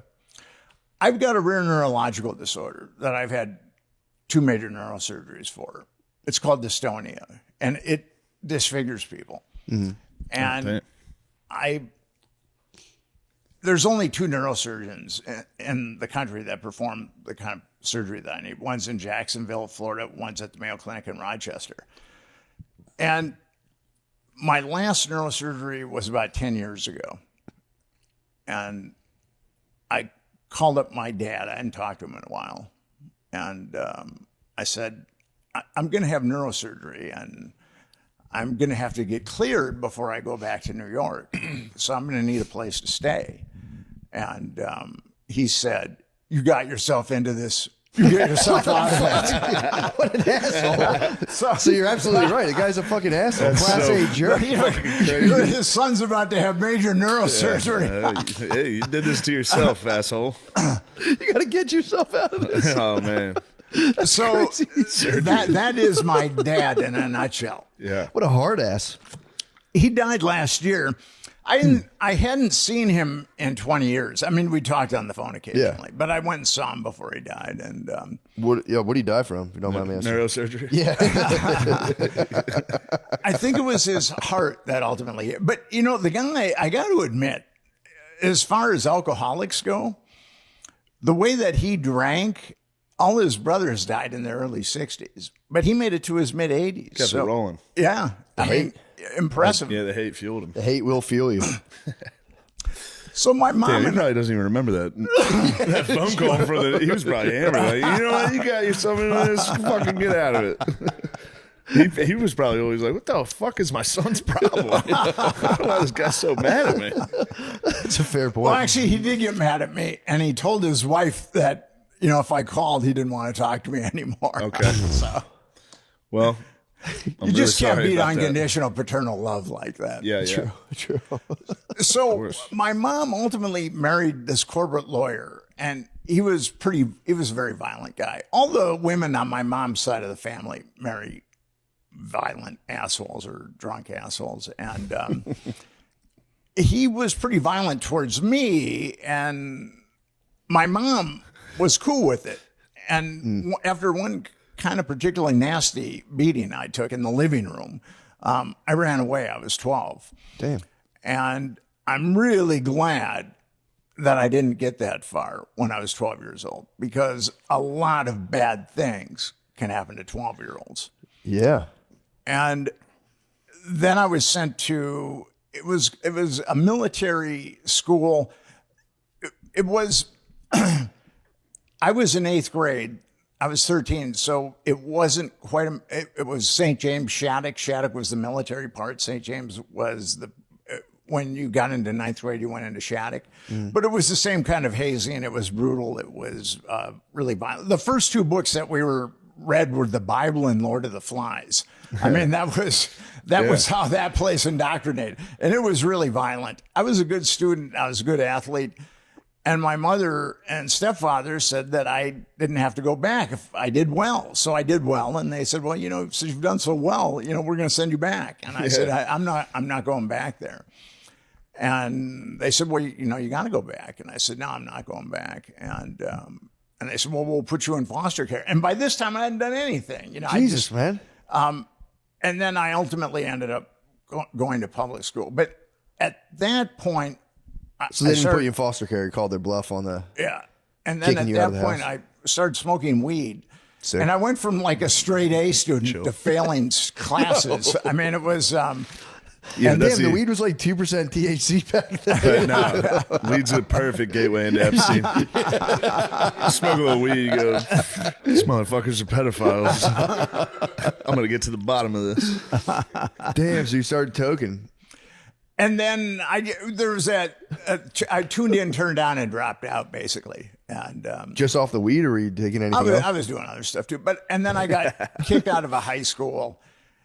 And then I ultimately ended up at a high school that an avocado could have graduated from. I mean, this high school, they gave us... Reading.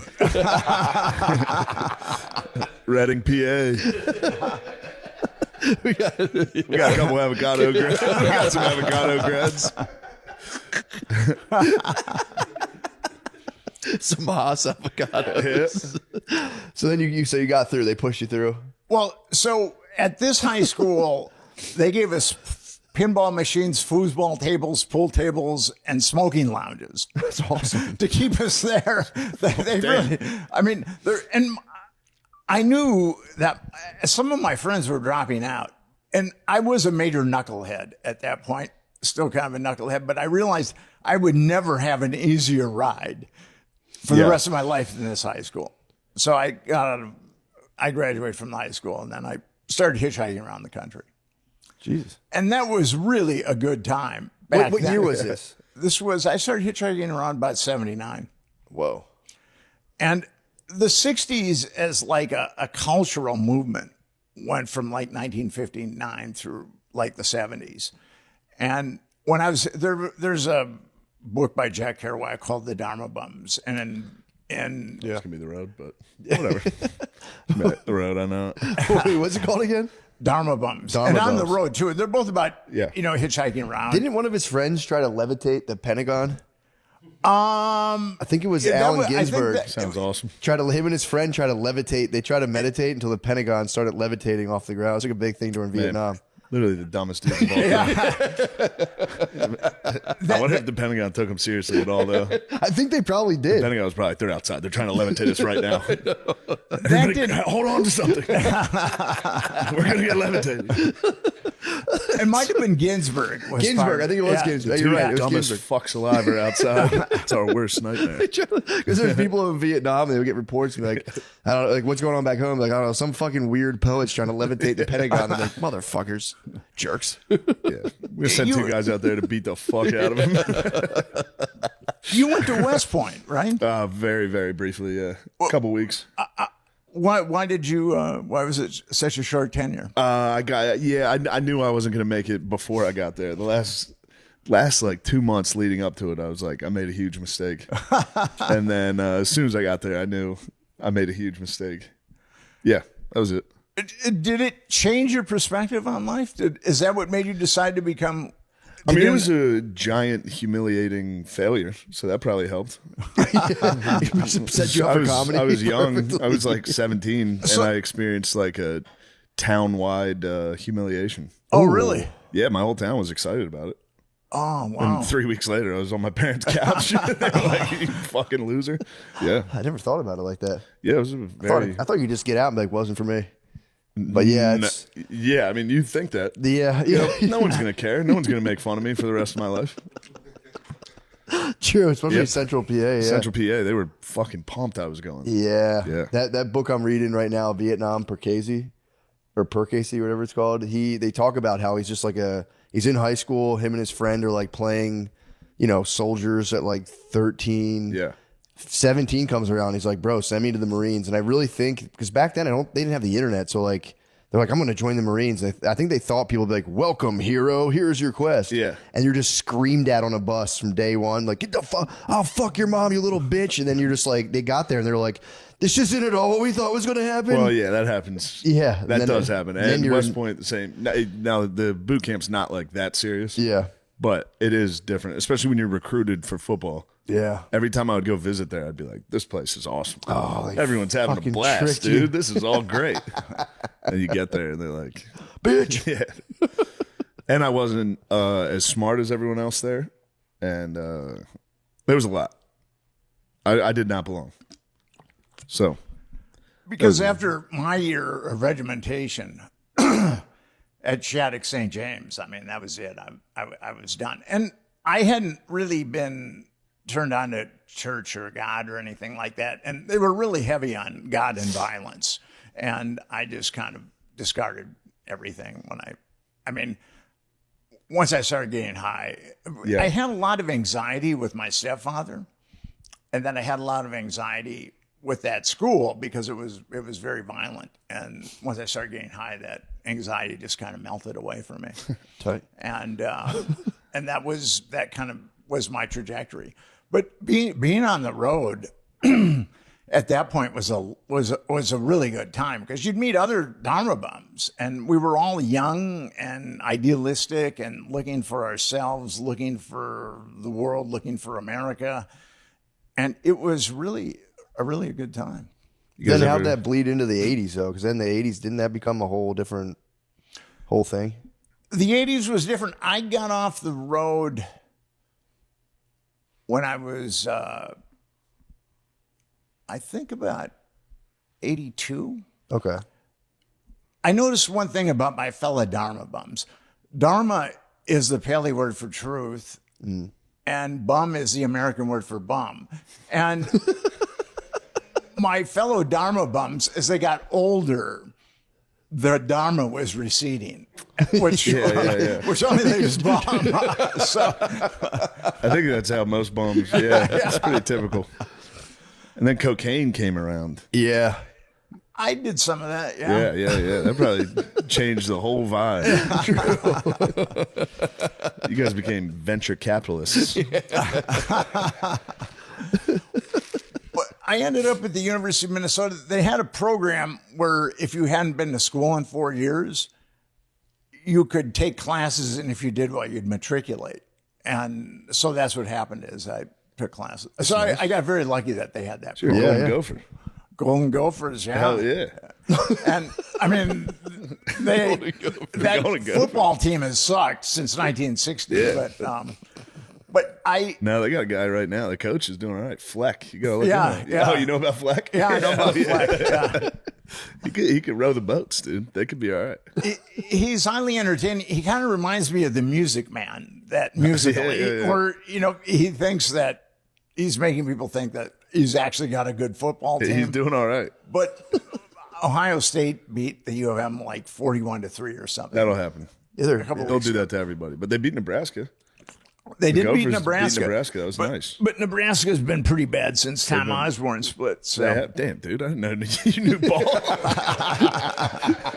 Ball and Epstein? Let's go. This is the Golden Gophers breakout combo. So nice. Man. So you went to college. You're back. I took philosophy class. I liked philosophy classes.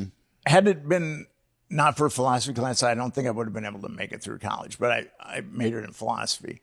Well, actually, it was kind of a rigorous major. It was philosophy and hallucinogenics. Sick. And Damn. and which left me very confused. Now you have Matt's attention. True. You might be a master manipulator. Yeah, dude. You're Mossad. Yeah, that will get you. But I love, to this day, I still love philosophy. I mean, I started reading philosophy when I was like 15, so Eastern philosophy. And I think that I took one journalism class, and I thought it was the most boring thing I'd ever encountered in my life. Because I was thinking about journalism, but I took that one class, and I said I could never do journalism. Good for you. Little did you know. Well, I ultimately was hired by the University of Minnesota Medical School to write academic papers on things that had to do with ethics. And that was a good gig. I did it for about 5 years, and it paid really well. I mean, because you've got a philosophy degree, they're going to do that or teach or drive a cab, one or the other. And I liked doing that. I kind of was, my colleagues were, the hypocrisy was kind of getting to me. And I realized that I'm a hypocrite. We're all hypocrites. But my colleagues didn't realize their hypocrisy. So I felt like I was a superior hypocrite than them.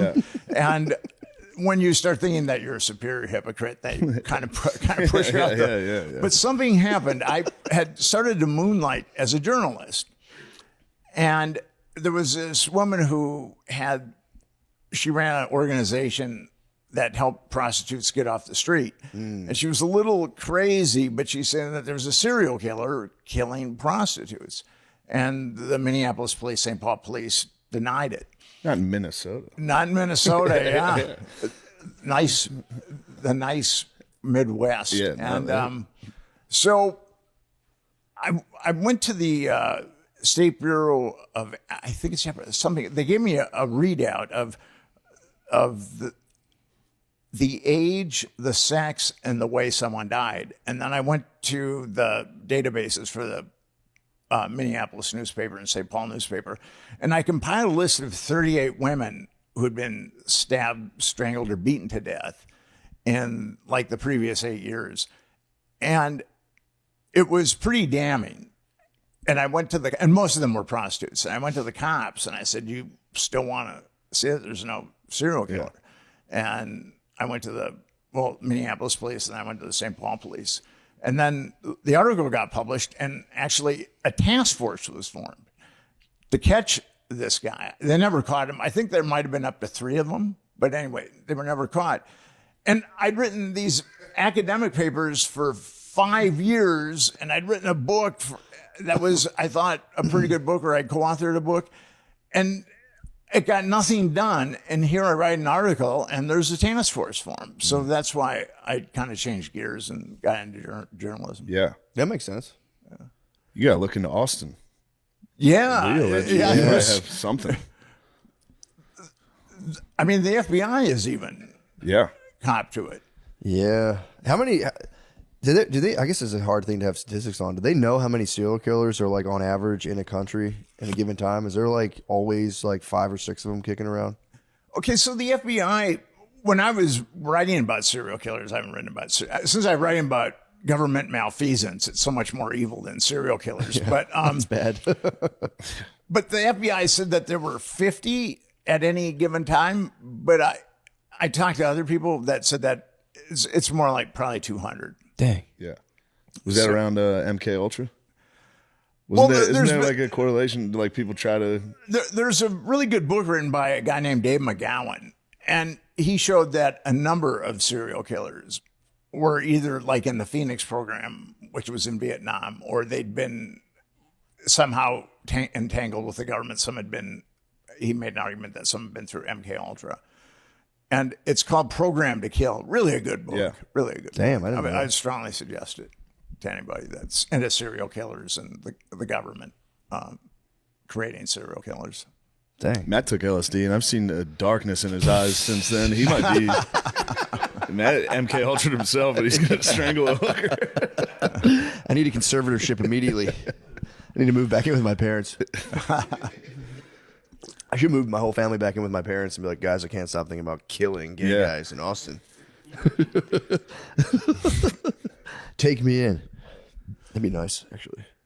What was your jump off point? Did you go to college or did you? I did. I kept going to college after West Point. I went to Elon, failed out of there, went to Harrisburg Area Community College, and then I went to Westchester University. And then while I was at Westchester, I started doing stand-up a little. And that was it. Just kept doing stand-up. And you were kind of hooked? Yeah, for sure. I read Lenny Bruce's book, How to Talk Dirty and Influence People. And the first time that he got up in front of a crowd and got laughs, he said he was hooked. Yeah, that's typically how it works. How about you, Matt? Same thing. Yeah. You got the When you bug. get the room laughing, you go, oh, this is a nice feeling. Yeah. And then you bomb and you go, I fucking hate myself. And then they Especially laugh again. outside of that, when the rest of your life you're a giant loser. Yeah. You have 5 minutes once a week where you're like, yeah, maybe I'm cool. I got to live. Yeah. We're live, dude. Hey. Oh, we're in the fucking Patreon. It's time to go bust. nuts on the page. Fucking bust. My manager thinks it's busting with the boys. The podcast? Really? Yeah. That's She's actually like, okay, we're locked in for busting with the boys. busting with the And I was boy. like, I can't wait for busting. She's like, are you good to do busting? Keeps calling it busting. You should be like, I already busted with the boys yeah, I'm last busting with the boys. year. Can we bust again? Dude, busting with the boys is the best. On the bang bus? Yeah, Brittany, I was bust. I was dude. doing stand up at the Getting mothership. and cracked by the Brittany, boys. not kidding, was like, "Are you doing the show in the Lady Boy or the big room?" And I Lady was like, boy. from now on, it's the Lady, Lady Boy is I nice. got to do a set in the Lady Boy. Busting with the boys is nice. Fat Man sucks as the name because they always post a picture of me and they go, guess who's the fat man? yeah. Never even Yeah, thought about thanks. that. Never even thought about Yeah, that. post a picture. You go, this was tonight, fat man. I always feel about that in the Little Boy. I'm in the Little Boy. They go, this was in the Little Boy yeah, look last who's night. in a I'm like, little boy. We got 12 guys in the little boy last night. Yeah. we ran a train in the Little Boy. What the hell? The hell's going on? Oh my God. That's when you know it's a good pod, when we just start emoting. Yeah. Because we have nothing else. Oh, We go Lord. straight to fucking stems. I'll tell you this. Did you see Pakistan. the Did you see the clavicular interview on Channel 5? I watched a lot of it, yeah. Yeah, I saw the whole thing. It's good stuff. It was good stuff, man. I was coming off of a major bummer on the Manosphere Louis Theroux doc. Mm. I didn't like it. And I like genuinely love Louis Theroux's stuff. Yeah. I was very pumped on it. And I What was didn't like, you like? felt rushed and it felt very like surface level. 'Cause he's very good at just going, oh, and just letting people kind of cook Yeah. and just say like crazy shit. But he was very much being like, that's not true to everything they said. I'm like, bro, let these guys go. Yeah. If you let them expound on their stuff, I personally think it's more effective than being like, you can't possibly believe that. It's like, bro, let these guys go nuts. I would have asked them just nonstop leader questions. Because then if they get into like the core of their stuff, it just sounds wild. Yeah. Rather than them being like, although they were tiki-taki, whatever. I never heard of that guy until then. Me either. But dude, that was the one thing I was like, they were fucking with him the whole time. So it's like, If I did the punch machine and he went gay, I would have been like, all right, now it's fucking personal. Yeah, he So was. That was my one caveat. I'm like, I get it, but it was like I was so excited because I've liked everything he's done before, and I'm like, he's the best guy to possibly do this. And he got triggered by the alpha. I think he got triggered by the Yeah, that should trigger me. I know. Yeah. Hey, we're here with Louis Theroux. He looks at his arms, laughs at him in his face. Oh, shit. I would go home. The interview's over. I'm joining the manosphere. I'd be like, bro, give me whatever tea you're on. I thought it should have been hot ladies around him. Mm-hmm. Yeah, Hot porn stars being like, he's actually really cool when you get to know him. Fuck. Yeah, I don't know. I was expecting it to be a deeper dive. That was my only. I was like, this is gonna be sick. Can't wait. And I was a little let down. So when I saw is the man though. Throw's the man. I love all of his stuff. I just started watching the Henry Cavill. How do you say his name? Cavill, right? The guy, the British guy that was the pedophile. Jimmy Savile. I was naming Superman. If I go crazy. That also would have pissed me off. He's like, is your boy Jimmy Savile? Jimmy Savile. Yeah, okay. Yeah. So that's I didn't know anything about Jimmy Savile. Me, And what's his I watched deal? the doc. He's a real bad hombre. really Yeah. And he was like their hero. England loved him, dude. what? Yeah. If Mr. Rogers was like Yeah. a raging pedophile. He's not. Does make you think. I think Pee Wee Herman was Mr. Rogers' alter ego. I think so. I Like think a it's same unfair. guy. Mr. Rogers, everybody all pedophiles saw Mr. Rogers' style. His game. And we're like, that guy, kids love that look, Yeah. that voice. I'm going to start acting like that. That's so true. So it's not, he wasn't a pedophile, but every pedophile does look and act like Mr. Rogers. Yeah, he captured hearts. That's and the minds. perfect pedophile. Dude. Honestly, Because they usually don't look like that. The guys that are getting hit with shit at No. CVS, no. getting checked into deodorant. I watched one the other day. watermelon's Guy the fucking best. hit a pumpkin on top Yeah, the of a pumpkin, guy's pumpkin, head. that's it. It's so The pumpkin crazy. didn't break either, man. Pumpkin got hit with a pumpkin. You're gonna turn him into the headless pedophile. He'll be riding a horse into town, dude. Oh man, Pumpkin on the pedophile is crazy. what are you guys doing?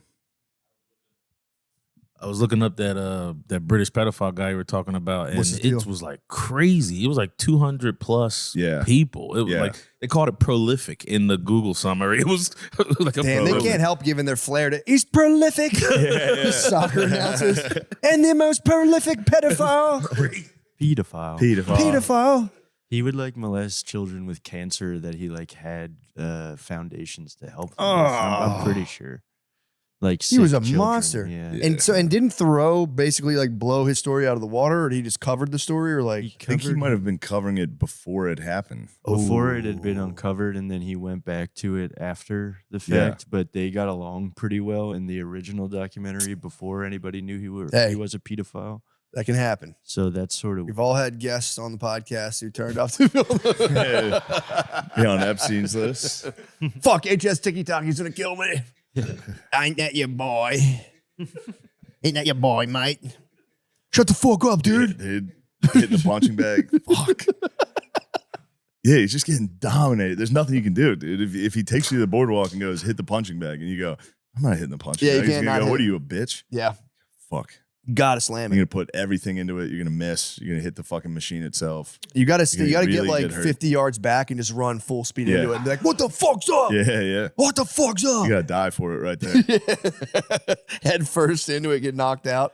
I mean, Louis went in there. That's a strong mission. It's a To very go hang out with the boys and be like, I'm here to make fun of you. Mhm.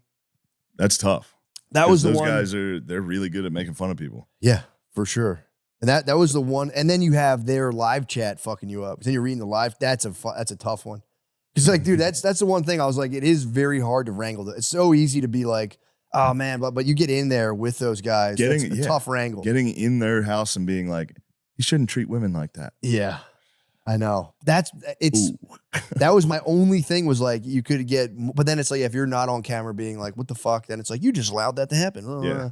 But if you let those guys expound, they will eventually just sound absolutely fucking insane. So I know that was my one, but yeah. If you're in the Lions Den with HS Tiki Taki and Justin Waller is still like kind of a sweetheart. He was. That guy's kind of a sweetheart when he's with his wife and he's like, bro, I'm pulling threesomes. I love this girl. I show up to a date. I'm like, this is my wife. She's hot. What's up? Yo, dude, that's so sick. Yeah, true. I fucking love this woman, bro. She's got my kids. He's got like pure Facebook brain. I love this woman, bro. I'm gonna have a fucking threesome with her. The Miami 10. There's so many fucking Miami 10s. God damn, they're all over my Instagram. Are they the Miami Yeah, 10s? anytime I click a fucking hot lady in Miami or Australia, they're really. Guy like I don't me, know what's going on down sub under. 6 foot, I could never pull a Miami 10. Fuck. But But you like could. Waller said, I could work on myself. I could probably get a Miami 7. If I really worked on myself, I got my business going. Miami 7 sounds great. Dude. True. Justin gave a lot of hope. I think Austin's up there though with the Yeah, babes. the babes. Austin, Nashville, and Miami seem to be the hubs. Arizona, yeah. Good snow bunnies. Zona. Yep. There's some prime snow bunnies in Zona. Zona might be. Boise, Idaho. Boise, Idaho did I have see- some I sleepers, see. dude. That's where that might be the secret factory. Me and Lamera. There are some hidden babes out there. There were babes. I will say, I will qualify, and again, nothing against them. They are Boise babes. They're not Miami 10s, dude. They're not Miami 10s. We could work hard and get ourselves Idaho A Boise babe. 10s for sure. We could get Boise babes. We could never. No one here could pull a Miami 10. Don't even fucking think about it. Waller did give hope to the short kings though. He's like, I don't give a fuck if you're 5'4", dude. If you're getting after it, yeah, you can't pull Miami 10. But he's like, that's for guys like me and Tate. But he's like, you can work hard to get a Miami 7. Psh, come on, bro. Date about to go to jail for like sex trafficking. You wish, liberal. No, I you mean, wish, in dude. Romania, like Nah, I think he's wish, out of dude. Romania. He's gone. I don't think they're going to get him on that. I don't think they could. yeah, an innocent man would run, right? I don't know. I mean, Hey, I agree. Let's apply that logic to everybody. Why is he running if he's innocent? I don't know. Maybe we should take him down. I agree. Across the board. I don't know. I might get out of Romania if I have like sex trafficking allegations against me. And as Yeah. soon as I would probably take the first plane out of there and be like, let me just set up over here for a little bit. Yeah. Get back to the Miami 10s. Why would you ever leave the Miami 10? I bet the Romania 10s are probably fantastic. What's that? He imports the Miami 10s. Well, that's the whole problem. You get in Brings trouble them for to that. Romania. You get in trouble for importing the Romanian 10s. You got to keep babes where they're at. If you make a babe leave her state, you go to jail. And that makes sense because the guys in that state make the laws. Exactly. And they go, bro, you can't take our You just 10s. trafficked our babes. You just took our 10s. Just took our 10s to Miami. Of All all our 10s places. are going to fucking Miami every year. That's People, the poor folks in Maryland, they're going, what the fuck? We keep losing our 10s. You're the governor of Maryland. I'm the governor of Maryland going, we need to stop losing our 10s. Cobra Tate needs to be stopped. He's hiding in Romania, but he's still transporting all of our 10s. He's Dracula, dude. He's Dracula in He Romania. is. Straight. Yeah, True. yes. Close the trade. The straight of Hormuz, dude. Yes. We did Close it. the trade routes. Yeah, you Yeah. gotta start doing drone strikes. You got to drone strike all the Cobra Tate PJs. Did you see his old rap song surfaced? I don't know if I may have been tricked by the internet, but No, I think I saw that. they're saying a 2010 rap song by Andrew Tate is out, and there's like a music video, and it's Yeah. pretty mid. But You're saying you don't like it. I mean, not Are you exactly afraid my cup to? of Are you tea. afraid to trash? You're Cobra coming Tate out of right now? SoundCloud. No, I'm just trying to be like, fair. Yeah. You're Yeah. just saying it wasn't good. I saw about 10 seconds of it, and I went, this stinks. Dude, you know who's up right now? You know who's music artist of the year? Thanks to you guys, Ajax. Ajax is flying. Bro, I he's haven't- so hype right now. That's nice. Dude, and I actually, that was AI music. Ajax cut a real demo. So he can actually sing and play all that. He can do all Wait, that. that was AI? Yes, but fuck, no, Ajax? no. Listen to me. So he paid the original album, and I told him this. I was like, dude, the original album for real, it's on a SoundCloud. I was like, that shit's way sicker. I was like, your AI, it's a cool experiment. Because he went to like a basement in like Marcus Hook, PA, paid like $1,200 and recorded a demo. He was like, it was just like, I didn't like the quality. I was like, what would my shit sound like if it had like state of the art? So when he fed his demo into AI, and I was like, Ajax, you got to release the basement tapes.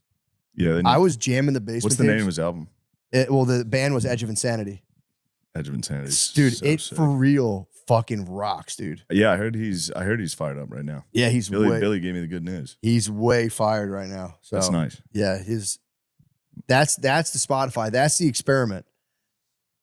If you want EP Hunger. If you want the real, if you want the real deal, you got to hit his SoundCloud for real. I was like knocking it in the car, and I was like, dude, this shit does rule. So That's good to hear. yeah, I was calling him, talking to him about When's it. the new Ajax drop? I don't know, dude. The basement tapes need to drop. The basement tapes. I'm telling him, I'm like, just put out the basement tapes on Spotify, bro. Because I want to hear the real Ajax. Yeah, of course. And it might just be my cousin, and I love him, but I was like, the whole argument, like AI can't replace whatever that like intangible human essence is. I was listening to his basement tapes. I'm like, no, you can't. I was like, the basement tapes are so fucking sick. Can't do it. Dude, singing his heart out and just like a basement in the hook. It's crazy. And it's fucking, as far as metal goes, it's top tier. Yeah. Listen to it. I was like, this is as good. We got to as get it in the hands of Lamizi. Lamise. I'll forward it out. I'll blast it out. Lamizi's a metalhead. Are you a metalhead? We'll let you decide. Dude, Chiron's Door is my favorite Ajax song. Chiron's Door. It's like genuinely sick. What? Sorry, I got caught up. I wish my cousins were doing fucking metal shit. Dude, it's so sick. I'm for real. I was so Fucking proud. Bullshit cousins. One of my cousins sent me a video of this space launch yesterday. That was pretty sick. That's nice. She was there. She was in a parking lot What? in Florida. Probably getting Successful? wasted. Yeah, successful launch. But I did watch with anticipation. Yeah. Of an explosion. It's exciting. True. Well, there's that beach. I think if you Musk curse him, fucking evil despot. I'm so sick of it. Took over. He God, took pisses me over some town in Texas, right near South Padre Islands. So I think, I don't know if it's Get some true. launches going. I think you can sit on the beach, like a nice Texas Yeah. beach, and watch the launches. Bro, I did that in Florida. It's the nicest that's shit right. ever. Yeah, that'd be fucking rad. So as hell. exciting. Yeah, it's awesome. Watching a rock, my kids all to this day when they see a high skyscraper, like a rocket ship, and I'm like, hate to break it to you guys, this is a high ass fucking plane. Sorry guys. I was the Easter Bunny today at school. I got I got to go to school, do the Easter Bunny. The little kids were so chill. I went to the kindergartners. All of them were like, that's not the Easter Bunny. Those fucking bitches. Yeah, dude, it's fucking bullshit. Should have been like, yeah, I am, motherfucker. I couldn't say Through the anything. match, you'd be like, yeah, I am, you fucking piece of shit. I'm the fucking Easter Bunny, you little fucking faggot. No, It was kind of disheartening to be like, come on, guys, what the hell? yeah. I'm over here sweating my ass off. You guys are being like, look at this. I see his shoes. I was like, all right. Were they man. getting fired up though, the kids? The little kids were stoked. Dude, they were stoked. They came in and they were just going like, because I was waiting. He's here. I was waiting in the class and they all, like the real little guys came in. They were like, It's him. That was the thing. I was like, Holy high shit, fives. he's here. I had my wife be like, only high fives, because they'll come up and just fucking all start Yeah. like grabbing and hugging you. And I can't see because you can only see like 5 feet ahead of you. So when they get in on close, it's just total blind spot. Yeah. You're like, back up. High fives only. You catch any low fives? I caught one fucking, I was like, yo, hey now. Some kid rang the bell. It's a pure fucking bonk. Oh, he hit you with the elevator. Safe zone, thank God. Yeah. He's But closing I was, the doors. Yeah, I was a goalie. I was there Yeah. blocking the 5-hole, 6-hole. Little kids are 5-hole every time. Yeah. I get hit in the nuts every single time I'm around my fucking nieces and nephews. They're heat They're seeking. every single one of them, they headbutt. They're literally dick level height. Yeah. Every single one. They just Headbutt right into it. fuck. I You get, pick one up, they go, fuck. dude, I get the night sleep. They'll like, because Brittany will kick them out. If they come to the bed, she's like, back to your room right away. Yeah. I'm a softie. I'll be like, come on, get in here. And we'll lay there, but then they'll just straighten their leg out. I'm like, fuck, all right, you're out. Get out. Kick me right in my fucking nuts. Now I can't sleep for 2 hours. Wake 2 hours being like, fuck. Now I'm going to think about getting trapped in water with my whole family and how to get out. I'm going to go online. I need to buy some window breakers. I felt myself when I was buying them on Amazon. I was like, these are tectonic. like little hammer ones? Yep. Yeah, they're awesome. You just go press them in the window, Yeah. goes pop, punches them. I did it to a book just to test it out. I think it was pretty sick. I was like, oh, oh shit. We all just got startled by that bird, dude. I know. What were you doing? I told you that's the bird's nest. That was crazy. I just was trying to get eyes on it. I was like peeking through the hole. I didn't see anything, so I just wanted to see. And I don't know. You got worked worked up. You got worked up over the Startled seeds. the boys a The little. wasp seeds just had everyone pumped up. That was the blackest thing I've seen you do in a long time. What? Run from the Your sneakers squeaked when you ran. When the wasp came out, your sneakers, it sounded like you were on a court. Oh shit. That's like my top, I shouldn't say it, but it's like my top fears is like bees. You've never been stung. Never in my whole life. You gotta get you gotta stung, dude. feel it, dude. It No, kills. no, It no. hurts so bad. I jumped out of a moving car over a bee when I was like a kid. Disappointed the hell out of my dad, and just I could. So that's it. That's like one of my. You top- ejected out of the car? We had an old Volkswagen convertible. I went right over the side, did a little roll. We were probably going like 20 too, like in a residential area. It came from me in the convertible. It didn't leave. We had the top down. He was on my ass. I had to eject. Damn. It ejected the Volks. That's crazy. That was The father and people's son wagon. moment, dude. You had the titties out? Huh? You guys had titties out in the car? It's top down. Just like, I thought you- hitting the eject, I'd be so sad if my kid jumped out of the That's car. what I think about over a bee. No. Like Dogs don't even do that.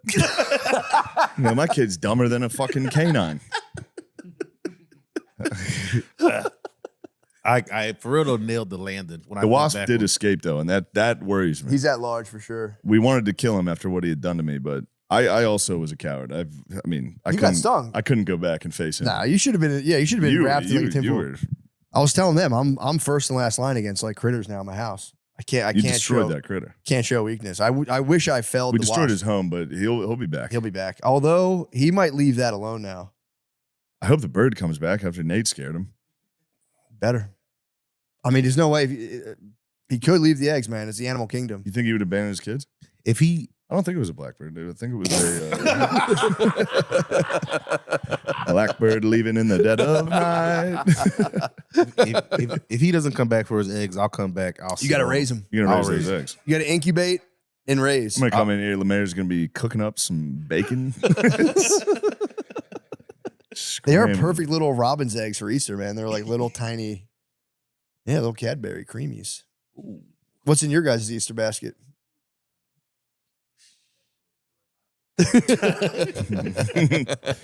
Yeah, that was nice. My parents hid my Easter basket. That was a fun time. Yeah, finding it's nice. We never got the hide. It was The hide always was just nice. basket on the table, tear into it. Big chocolate, but you get the big chocolate bunnies. Whew, man, I fucking love those things.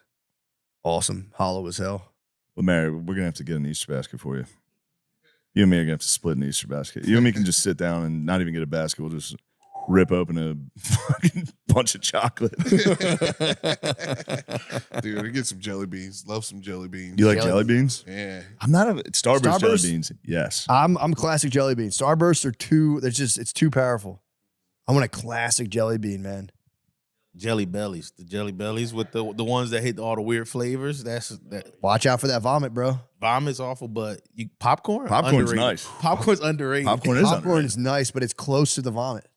In color, it's Yeah. I've fallen for it. We got to risk it. True. If you want that popcorn, you got to be willing True. to What you into combinations? combination. Jelly belly combinations. Ooh, boy. They're nice. Pineapple, coconut. You got yourself some pina colada. Dude, I was Come back. You're watching the bird? Please come It back. will be back. I think it'll be back. It just went to that tree, scoped it out. Fuck. The bird's up there being like, what are they doing the Patreon right now? All right, get some worms. All right, I we'll got get back. 45 minutes. He's up there going, Patreon sucks, dude. Podcast fell off, dude. Fucking sucks. Sell out. Actually, just didn't Now he's disturb my on Twitter. Twitter. Yo, right back on top. Right back on top. Lemaire's back. Lemaire got high. He's having a good time. Lemaire's high. He giggled at the Twitter joke. We did smoke, and Lemaire said, "I'm not mad at you guys anymore." That's nice. Can't let that get You between did the sign him squad. up for horse shit.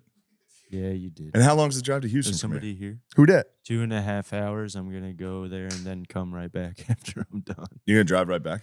Yeah, How long's the drive? 2.5 without traffic. So, Now- are you letting them in? Oh, So that was doing stuff. With a show like that, will you get kind of a chip on your shoulder and be like, I'm not giving them the whole fucking deal? Or are you gonna, Yeah, you're not gonna are do you the gonna whole- perform no matter what? I'm gonna have to give them everything. You're gonna I do your have. best. That's what I'm talking about. Yeah. 110%. Yeah. I got Right. tempted. I was in Salt Lake and I wasn't. They didn't sell alcohol, and I was like, "This is fucking bullshit." So the show sold like all right, and then I got my check before I went on. I'm like, "What the fuck, dude? It's bullshit." And I was tempted to be a show baby, and I was like, "I can't be a show baby." I gave him everything I had. I went out Damn. there, gave him everything. Where I was had. it that sold no booze? It was like a theater on campus of like some college there. I forget which one it was.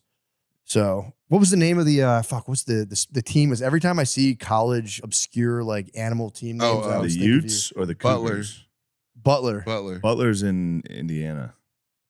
Was it Butler? No. I did Butler. Yeah. It was something. It was some Is it funny. in Salt Lake? Yeah, That's the Utes. might have been the Utes. It was like it was a funny like name, and I whenever There's the Aardvarks out there.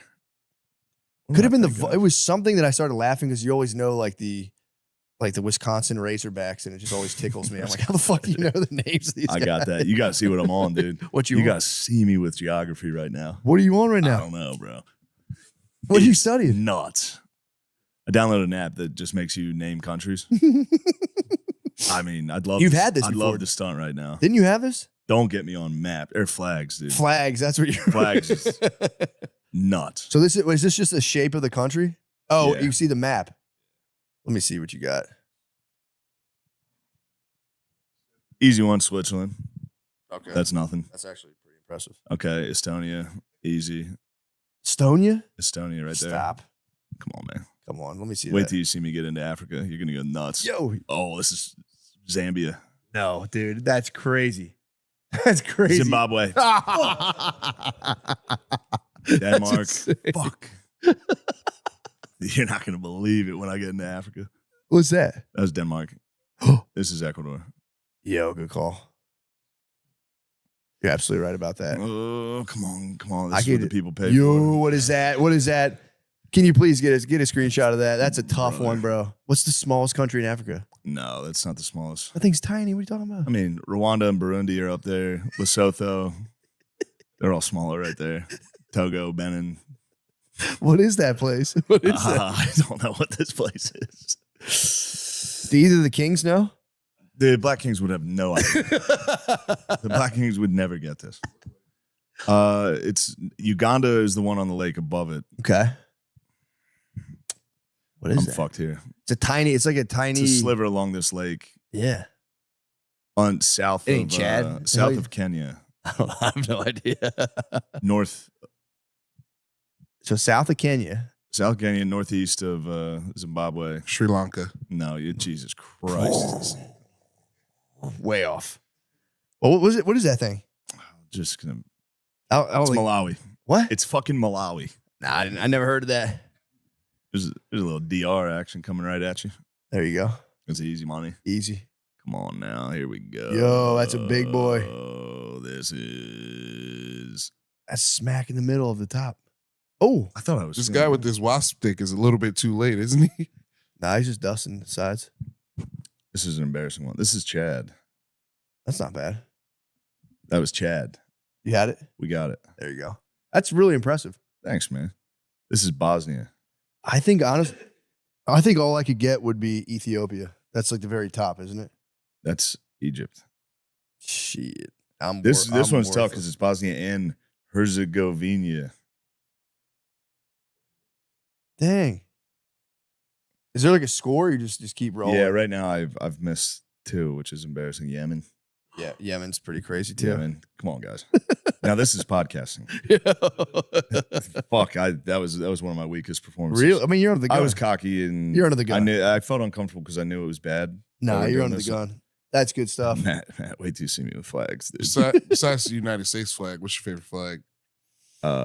Uganda's nice, Yeah. What's Uganda have? like a rooster, and it's black and yellow, black and yellow, black That's and tight. yellow. That's tight. I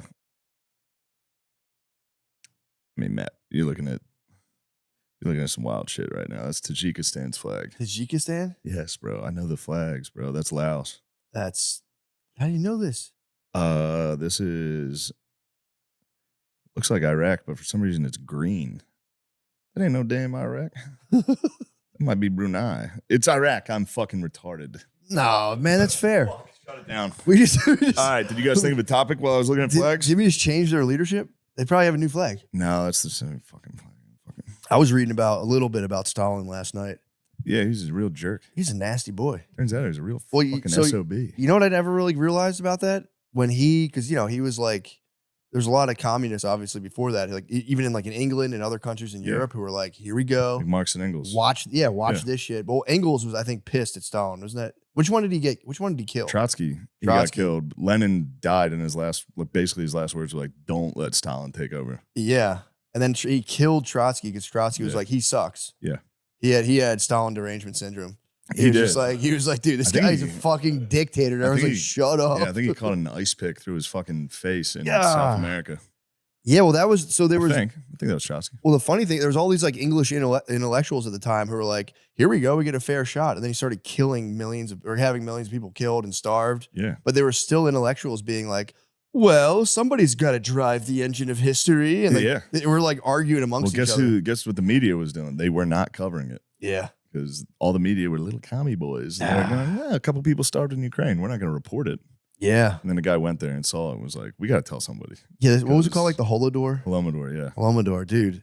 Yeah, I was reading about it. I've like heard of it, but then when you hear about all the people, how like just even like now where like stuff happens and there's all these camps of people being like, well, what do you want them to do? yeah. The history has never moved bloodlessly. And yeah, it's really funny. And then have people eventually be like, he's a fucking asshole. Sorry, everybody. Barely. These people are still like, no, hammer and sickle, that's cool as shit. Yeah. Don't get me wrong. Again, sick fucking symbol. Very sick symbol.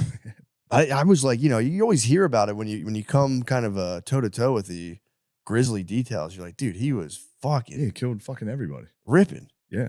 And apparently they were saying like, that's the big thing. They go like, well, Marx has nothing to do with Marxism. He took it and he fucking completely bastardized it. But apparently it's all based off, this is the part of the book I was reading. There was this like switch in, I guess, like, the theory of like what motivates men. And like, so the idea of human behavior was like a new thing that like Marx was like, it's all science. Like we got to just like motivate people to do stuff. And the ancient Greeks were talking about human action, which is just like dudes aspiring to greatness. You just get ripped and you're like, I'm going to do something fucking sick. Yeah, I'm going to fuck one of these boys. Yeah. Yeah. I mean, you got to install all your knowledge into them somehow so they can guide the future. There's only one way. But then it was like Skinner, all these like weird, creepy scientists came along and they're like, we can actually just trick everyone and behave. Like everyone just behaves according to weird patterns. And then they were just like, I'm a human action guy. I was reading last night. I'm like, fuck that shit. I'm dude. about action. I'm Aristotle all the way. I'm about motion. I'm about motion. I'm about white boys having motion. White boys are having motion right now. White boys have crazy motion. You guys hate our motion. Hate our motion. White boys do have too much motion. Y'all right have now. too much motion. It's right crazy. It's what happens when we have too much motion. Countries start getting fucking hit by a bazooka. I will say too, I feel like, and this is huge, whites might be taking over slang. There's a lot of hot slang coming out of white. Matt, it's always been us. You think so? Every single word. Every word I just used in that sentence. A fucking white guy came up with that word. But slang. Guess who invented the word slang? True. The juice has always been within us. Dude. You just gotta pick yourself up and remind yourself. Do you ever get the memes? Don't forget who you are, white boy. It actually fires me up, dude. I'm like, yeah, fuck it. Just like crusades. Remember who you are, white boy. Yeah, it's so funny. This is Tony Hawk and grinding Monster rails, Energy drinks. waxing a curb outside your house, grinding it, listening to 311, Monster Energy. But yeah, I mean, dude, it's like I just, and maybe it's just like the stuff I see online, but like when I was watching all that like cortisol spike, Jester Max, all this slang, I'm like, dude, white boys might have the slang motion right now. There's too much sick white slang going on right now, and I'm not seeing a lot of like new black slang. Usually there's a lot of new black slang. That's Whoopi. white foolery. Whoopi's got to speak up. I said there's white foolery. What's the hottest black slang right now? Because usually there is a cutting edge that white people Is are it like, still not that aware one? of. I'm too old. We're too old. That's now. the real problem. I think it's still from. I was gonna say You're just thinking cat. about these badass kids right now. You're a badass. You're badass kids. Yeah, these fucking badass kids. So, I'm Yeah. scared of these badass kids. I'm terrified of these badass kiese. I'm terrified. They're so bad, dude. I'm so scared. They're so scary. They got words. They're so bad. These badass White kids too. Y'all are getting White just kids as are they're fucking evil. White kids are so bad now. They're bad, dude. A lot of badass white kids. But I'm telling you, I think I'm just saying it right here, and again, I could be wrong, but I think whites, after years of toil, Yeah, about have the 20, slang. 25 years in the basement. It was just We go, 25. yo, we got one more album, bro. We got one more run of slang. When that shit happened with like the ASU frat leader, Mocking. Terribly framed mocking. I thought that hit my I got algorithm just like warped, and I thought that was like complete general knowledge. I was doing a show You're doing what people joked about? in the middle of the show. I was literally like, yeah, I had like a brutal cortisol spike, and I just watched the whole theater of people be like, because I like paused and be like, huh? And they were like, what? And I was like, all right, anyway. Anyway, you know that thing that's funny on the internet? You guys didn't see the SU frat leader mock? I was like, yeah, I had a brutal cortisol spike. Yeah, dude, cortisol. There's. What are you laughing at? I'm laughing because it seems like Google's giving us a lot of credit for a lot of the slang. But- Obviously. I'm not talking I legacy. laughed because I knew that was going to be the Obviously. next sentence you said. Obviously, Google's giving you guys credit for literally That's why I every single laugh. thing. but it's giving us aura. It's giving us locked in. Which locked Aura? in What? aura. They're saying it. I'm just saying. They're saying we did aura. Crashing out. That's definitely us. Crashing Okay. out to you guys. Crashing out. And, you and guys. crashing out's good. It's giving us 6'7", which Skrilla. Yeah, That's fair. Yeah. Now this one I'm not. We made it proud hot of. though. Yeah. I'm Our not- youth made it real hot. Yeah, true, but we still, True. constantly taken. But it's giving is us too, and that might be my least favorite thing. You guys are getting gay slang. No, yeah, that one's bad. That Like, one's the gays are taking it from black ladies. they gave us two apparently. I bad don't ones know. on here. Wait, what'd you give? What else they give you?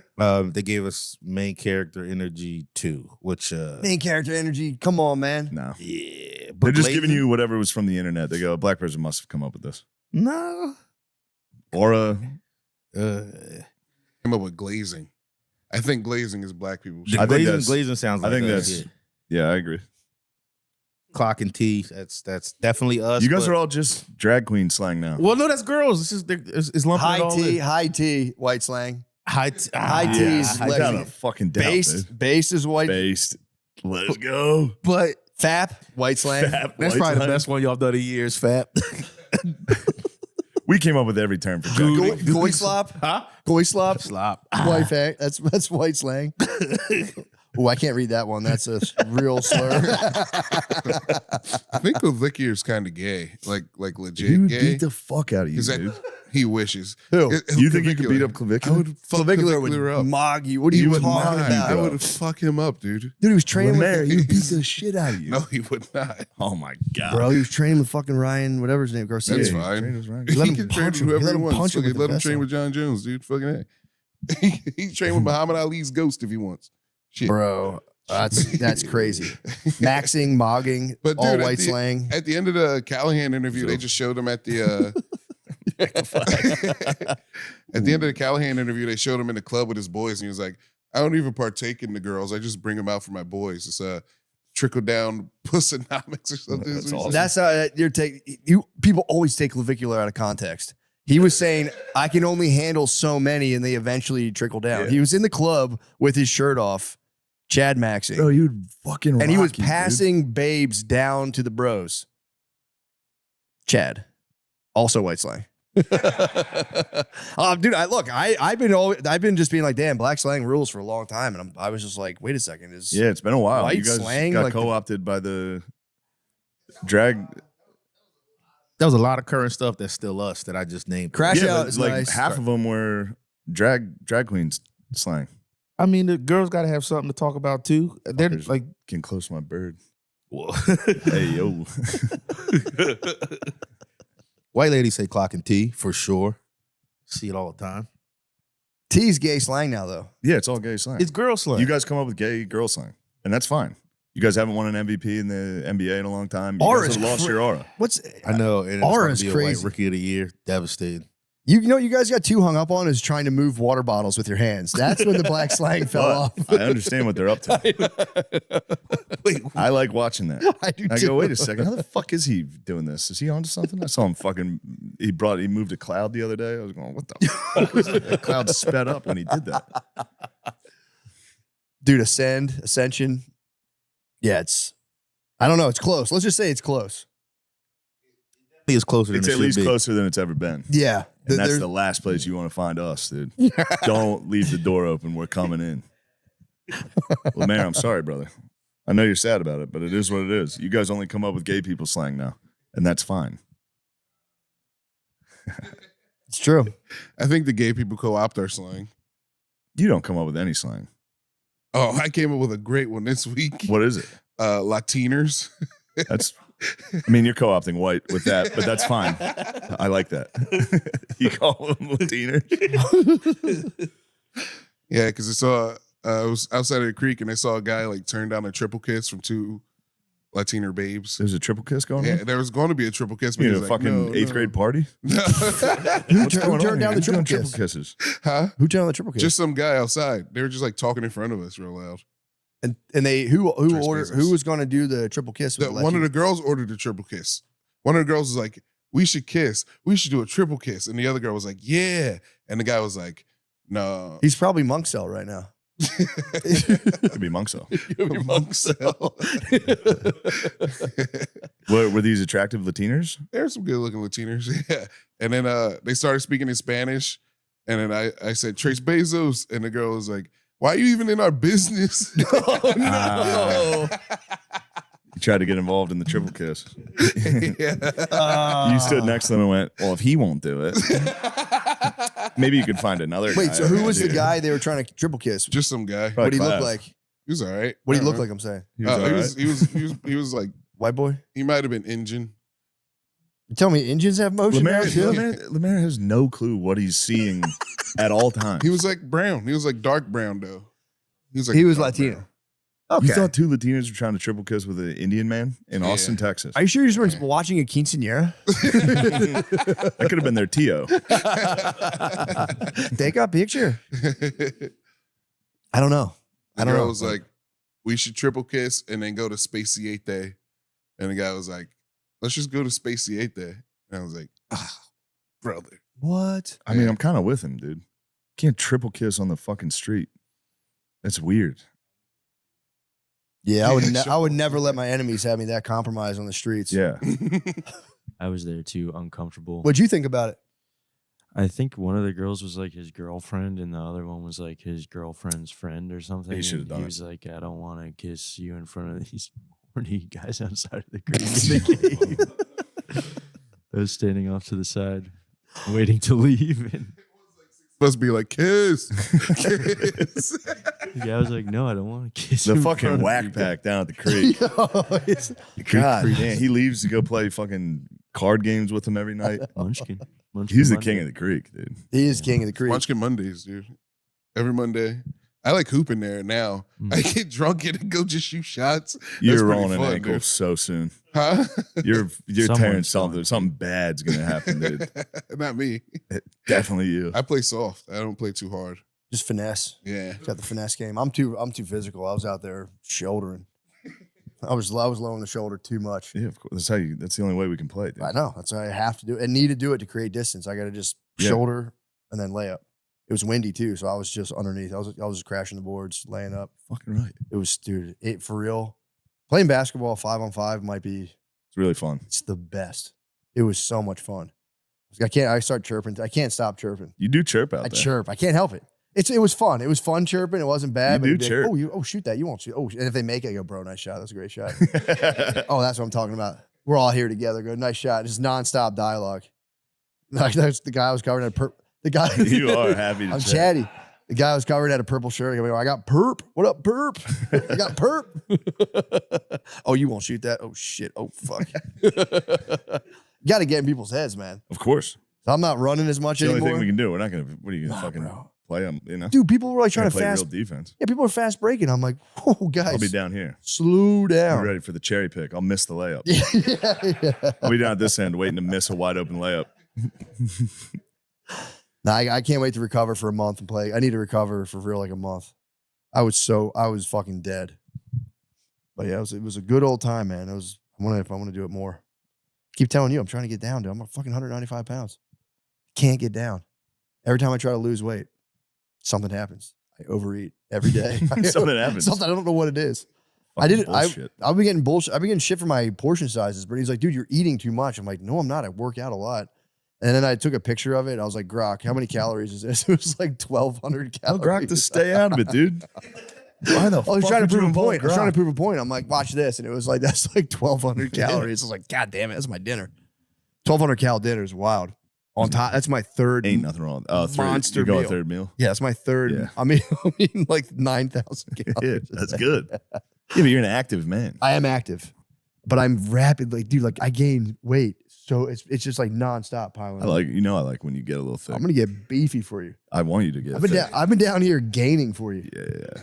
I've been down here fucking gaining, dude, like nonstop. I gotta try to lose about 20 pounds before this fucking roast. I'm Oh, gonna get called fat by everybody. I'm gonna go, I'm not that fat. Not as fat as I was when you wrote that joke. yeah. How old's that joke? Yeah, dude, it's an old Let's joke. come up with something new. I'm only kind of fat now. Just, dude, you should for real. Not notably fat as hell. You should take the jab and go there with like caved in Ozempic face. So Could all start the it. they keep doing fat jokes. It'd be the ultimate. Super Ozempic. That's like out. Emmy. That's like Emmy award. Do like fucking Tom Hanks from Castaway. Just lose like an extreme amount of weight. You roll in there like the machinist. Like this fat, and you're just sitting there going like, I don't get it. What's the fuck? I also gave up drinking. So your fat alcoholic jokes don't affect me. You should The go there. racist jokes? Oh, they're good. You should do skinny, They're still clean good. Christian comedy at the roast and just be like, what the fuck? Guys, this isn't what I don't like this. The way you guys are talking. It's pathetic. You gotta act up to get attention. I don't like that. As soon as it's over, just come like a fighter. Be like, all right, let's go. We got to put this back on Going back immediately. on. Yeah.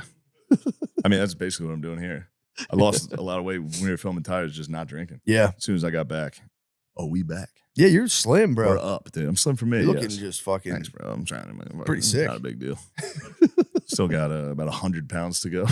It's nothing these days. True. People lose 100 now, like no big deal. If I lost 100, that'd be insane. 100 be too. Yeah. That'd be like an 8th grader weight. It'd be crazy. You'd be I'd a problem on dying. the court though. If you lost 100, I couldn't be a problem. Dude, my entire game, I'm still Back down. slow. back. Nah, Yeah. you're strong.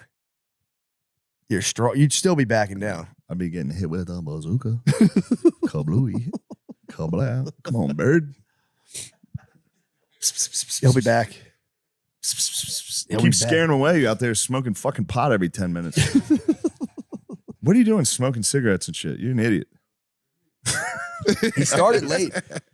Huh? You're a late cigarette adopter. Yeah. I can't say anything. I got addicted to nicotine at 40.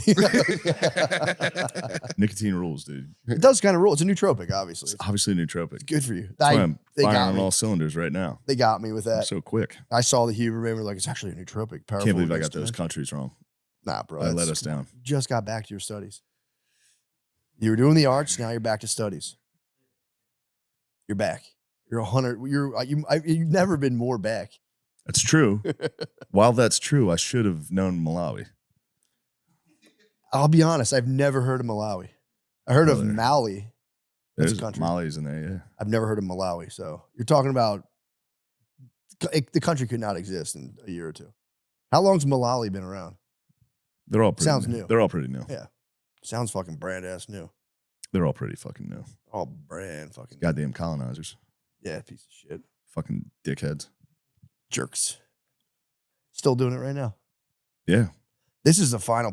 I'm telling. I still hold out. I think 2030 is going to be chill. I think we're just getting our jimmies out right now. Yeah. Everyone's got the fucking squirmies, and then we're gonna they're gonna settle all this shit. Cuba's gonna be open.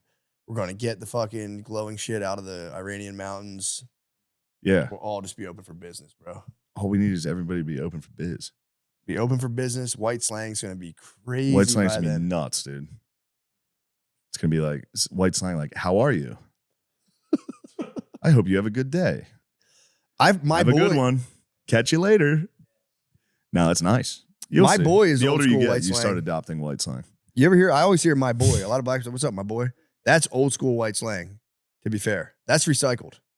That's vintage. But it's How different vintage. though. I don't think my boy used to be. I used to be like kind of talking down on somebody. No, right? not at all. It's like a term of. I used to work for old guys and be like, "What's up, my boy?" They all. It's Oh, okay. There you go. what's up, my boy? Yes. It's white on White white. on white, my yeah, boy. white on white. Yeah, It's that's kind of that was like proto big dog. What's up, big dog? Which that could be black slang actually. Now that I think about it. I've never heard my boy, but I understand why I haven't heard my boy from whites. That would What's up, my boy? Yeah, they're obviously not going to be like, hey, my boy. Yeah, that would hit. That would hit. Hey. White snagged, brother. I'm trying to take it back. Me and Lemaire. You guys gotta might- give White's you guys brother. might We're have so- snagged it. You might have snagged it from the Arabs. Brother. Brother, please, He brother, didn't even speak brother. English yet. No offense. I saw a real Indian king the other day. He was an old, probably 80 years old. I was getting gas like early in the morning, and all the you know those like construction food trucks. They like pull up on there was a fleet of them. I don't know if they had a deal. They all like fueled up there, but then they were like loading their trucks with that guy's ice, and he's sitting there. He's just watching me like, "Come on, moving your trucks. You're hogging everything." He's like just fucking with them. Then like this old black guy comes in, buys like a Bud Ice pounder, and he goes, "My friend, you're sick. What is your problem? It's early. You're sick." Yeah. He's like, "Come on, man." He's like, "I'm not touching you. You're sick." And he just starts, but he's just having a good time. Yeah. He's just an old school Indian king. I'm like, what a little fucking sliver of America nobody gets to experience. Yeah, that's a nice moment. There's an Indian guy busting Mexican ladies' balls, fucking with an old black guy. All of them were laughing. All of them were having a good That's time. very He's like, nice. "Well, you act like you don't know me, man." He's like, "You are sick, my friend. That's very I nice. will not touch your hand." Lemaire located some good pizza, or some food trucks around here. Ooh, what And you he got? delivered me a nice gift. The pizza. Like he the- came in, he goes, pepperoni pizza rolls. Yo, He's getting homemade rolls, dude. what? You got him right from Poppy right now? Yes. And I gotta tell you, you hit the jackpot. Those were the best fucking things I've ever Dude, eaten. they were so good. Yeah. It's like right around the corner. It's a Damn. It's a Did you nice guys, roll. were you guys like dipping a pinky into them? Being like, Yeah. It's not good. Shit. It's not good for this house. I think the food truck knew. You reminded me. I'm about to go back The tonight. food truck knew exactly where to set up shop. What? Yeah. They did their demographic research like Yeah. Starbucks. They're like average weight in the household. We got some 1,000-pound houses. Yeah, they set up shop. They knew what was good. Dang, there's a pizza roll truck. Yeah, they make like homemade pizza rolls out of like sourdough, Bro. like fresh ingredients. It's good. Yeah. Baked or fried? Yeah, it's nice. Which Yeah. one? Which was it's a fucking baked. either I thought you or. said baked Yeah. to fry. Yeah. Baked. Yeah. Baked or fried? Yo, my goodness, dude. Yeah. Oof, madon. That's the fucking power move for pies are Think of pies the are past. old, bro. Think of the past. Dude, a fucking giant steaming basket of fucking pizza rolls. Phew. It was fucking awesome. That should be the cover of your fucking You comedy can't, album. Lemaire, you can't bring those here. They need to go straight to the goon cave. You better not leave them out. Nah, you're gonna I'm get munching you're gonna get the enriched uranium heat signals coming off of it. They're being transported. They're just transported. They're moving them. I'm gonna know he has them. They'll be Yeah, under a I mountain have of to clothes. confiscate They'll those. be under a mountain of clothes. Matt, what'd you think of that room? Dude, it was Lemaire, That's you tough. said it was clean in there. no, come It's on, fine. man. Fucking horrific in there. It's just a mess. Stuff's everywhere. It's just a mess. It's It's just a clean. mess. No, it's just a mess. It's just a You have mess. there's too many messes. Yeah. There's clothes mess. If it's just one mess, it's fine. Yeah. Clothes mess. Bag of trash next to the clothes Your mess. glass looks like shit too, man. I was looking at that bong. It The- looked the like bong shit. I haven't cleaned that bong. I know. Yeah, Disgusting ever. bong. I don't even use it. I haven't used it. I gotta clean it. Yeah. Trash all over your nightstand. The Too many couch messes. that's been moved in front of the TV it's just got burn marks and ashes all over that. You said you weren't smoking. The in feet there. of the smell. You lied to in- my face. in there. You lied No, right I- to my face. It is funny that I've been smoking. The thing's just covered in Covered ash. in Looks like it came out of a coal mine. Yeah. I wasn't talking I about peeped that. We Dextered that whole scene. I was just like, yeah. clear smoking. Bong, clear smoking. Smell, Yeah. clear smoking. It smells like you're inside of a bong. It does. There's like old water, Yeah, it is. stagnant water smell. Gotta check the roof on that fucking place. I pray it collapses. I pray. Pray I'm like Job and my whole family's in there and it collapses. Like, why have you taken them there? Yeah, that tomb. That is a tomb, dude. You might be Lazarus. I'll fix it. He's up. Lazarus. He sleeps for 3 days. He comes out. You go, hey, fuck. Nah, nobody tombs like Beezer. Beezer's tomb sessions Beezer were will hit the tomb. the best. When he got doodle tooth, dude. He got toothache. He's got snickerdoodle tooth. He had to sleep for a fucking month. Dude, he would for real hit a 42-hour lockdown, and you'd be like, "Where the?" He'd come He'd downstairs. be like, "What's up?" What's up, dude? chipper as hell. Fucking sleeping, dude. What the fuck's your problem? You sleep for 2 days. I took Bees to a Phillies game and he was horse feeding. He was horse feeding so badly that the guys in front of him turned around and go, "That's not true." What happened? If you take Bees to a sporting event, he's talking. He's chatting the entire time. But we were behind home plate and he's like, "Better watch out. I've seen foul balls rip through this net and fuck people up all the time." And he's like, "No, I'm serious, dude. My fucking one boy's uncle got hit with a fucking foul ball." When you hear through the one boy's, my one boy's he was uncle. hitting that. And then finally these two dudes in front of us had enough. After like 20 minutes of horse feed from the Bees, they turn around. They're like, it's not going through the net. It's just not happening. The feed. Oh, nothing better than my one boy's uncle. It's It'll do this classic. thing. It's like any time there's contact with the ball, he's like, "Oh, it had the height. I thought it was gone." It's a fucking infield fly. He'd probably, what's that website where you can bet on anything now? Yeah, he's on there. He probably had fucking $50 on someone getting hit by a foul ball Yeah. behind the plate. Yeah, I swear this can happen. Yeah, the Bees. The Bees rules. was on one.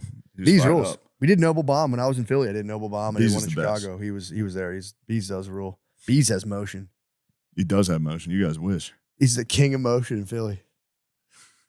He's so nice, dude. He was cracking me up. Yeah. Big What else is Bees. going on?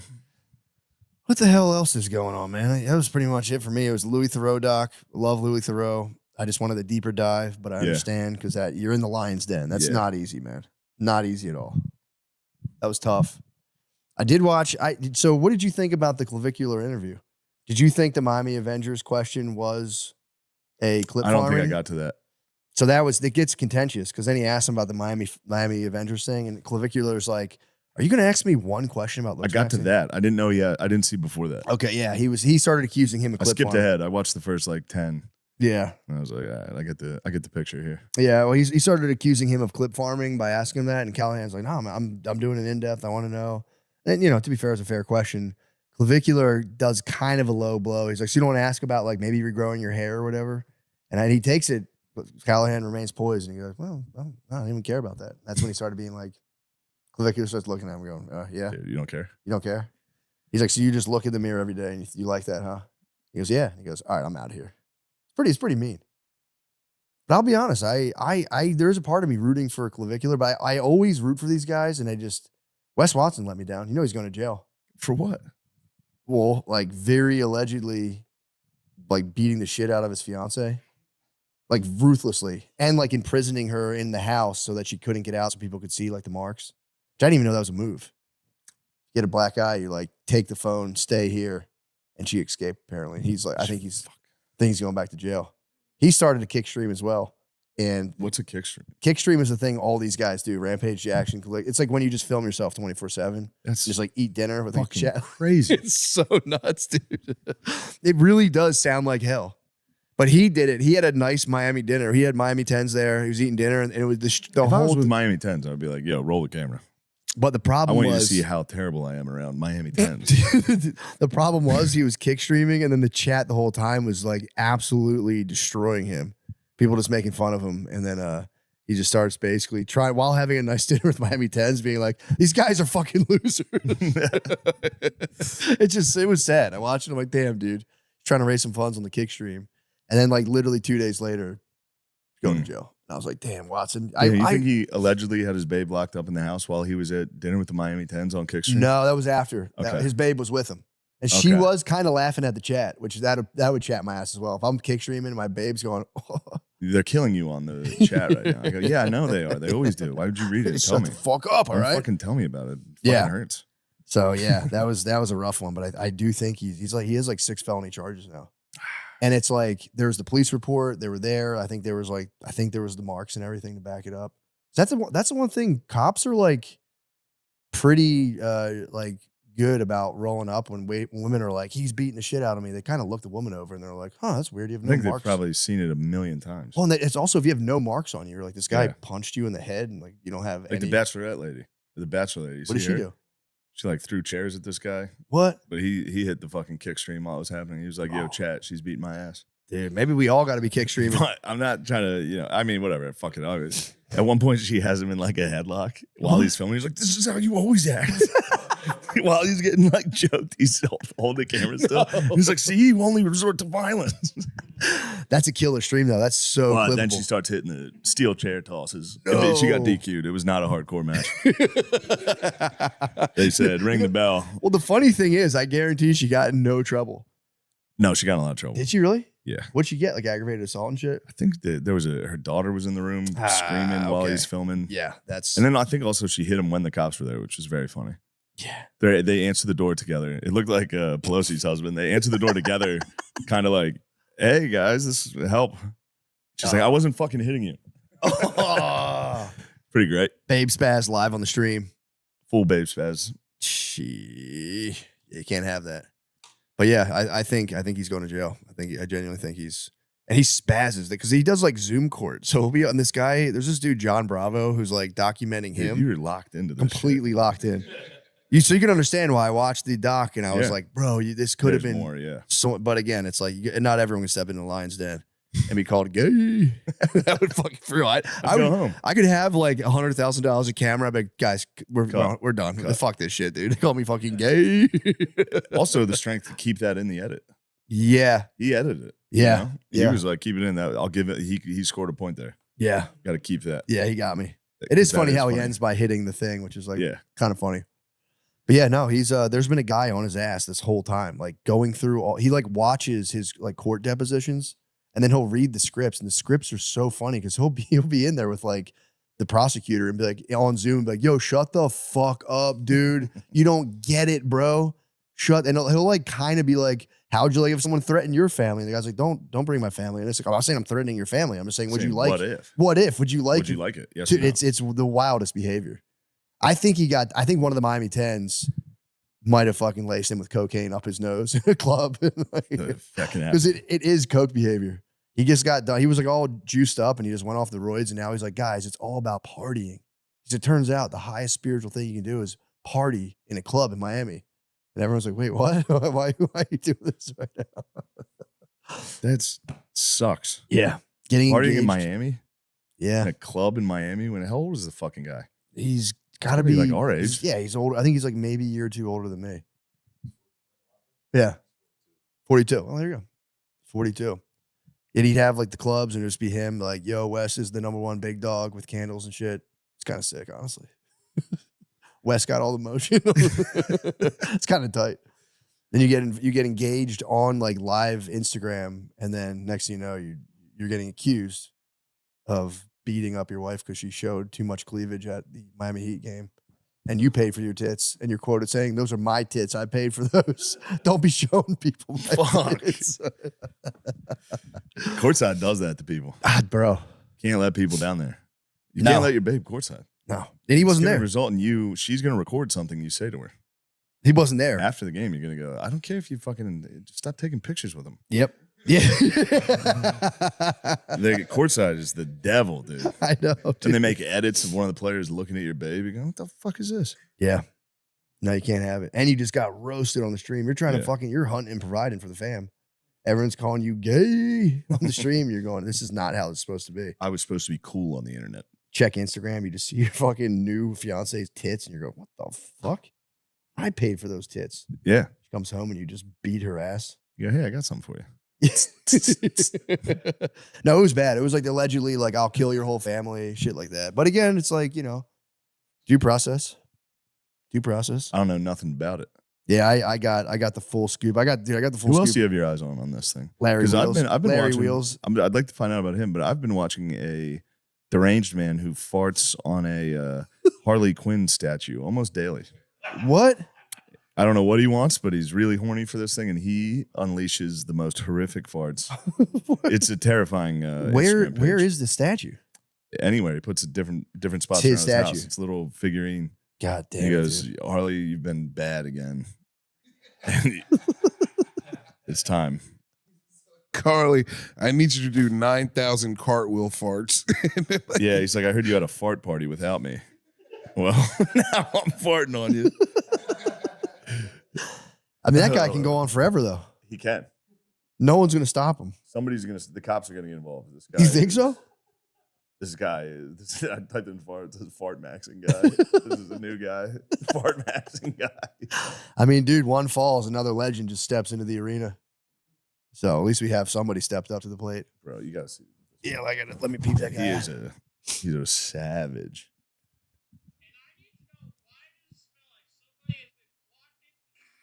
Oh, yo. No.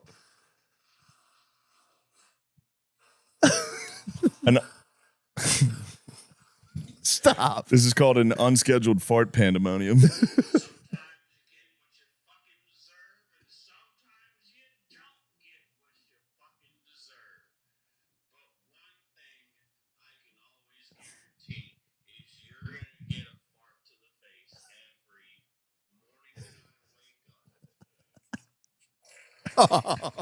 Dude.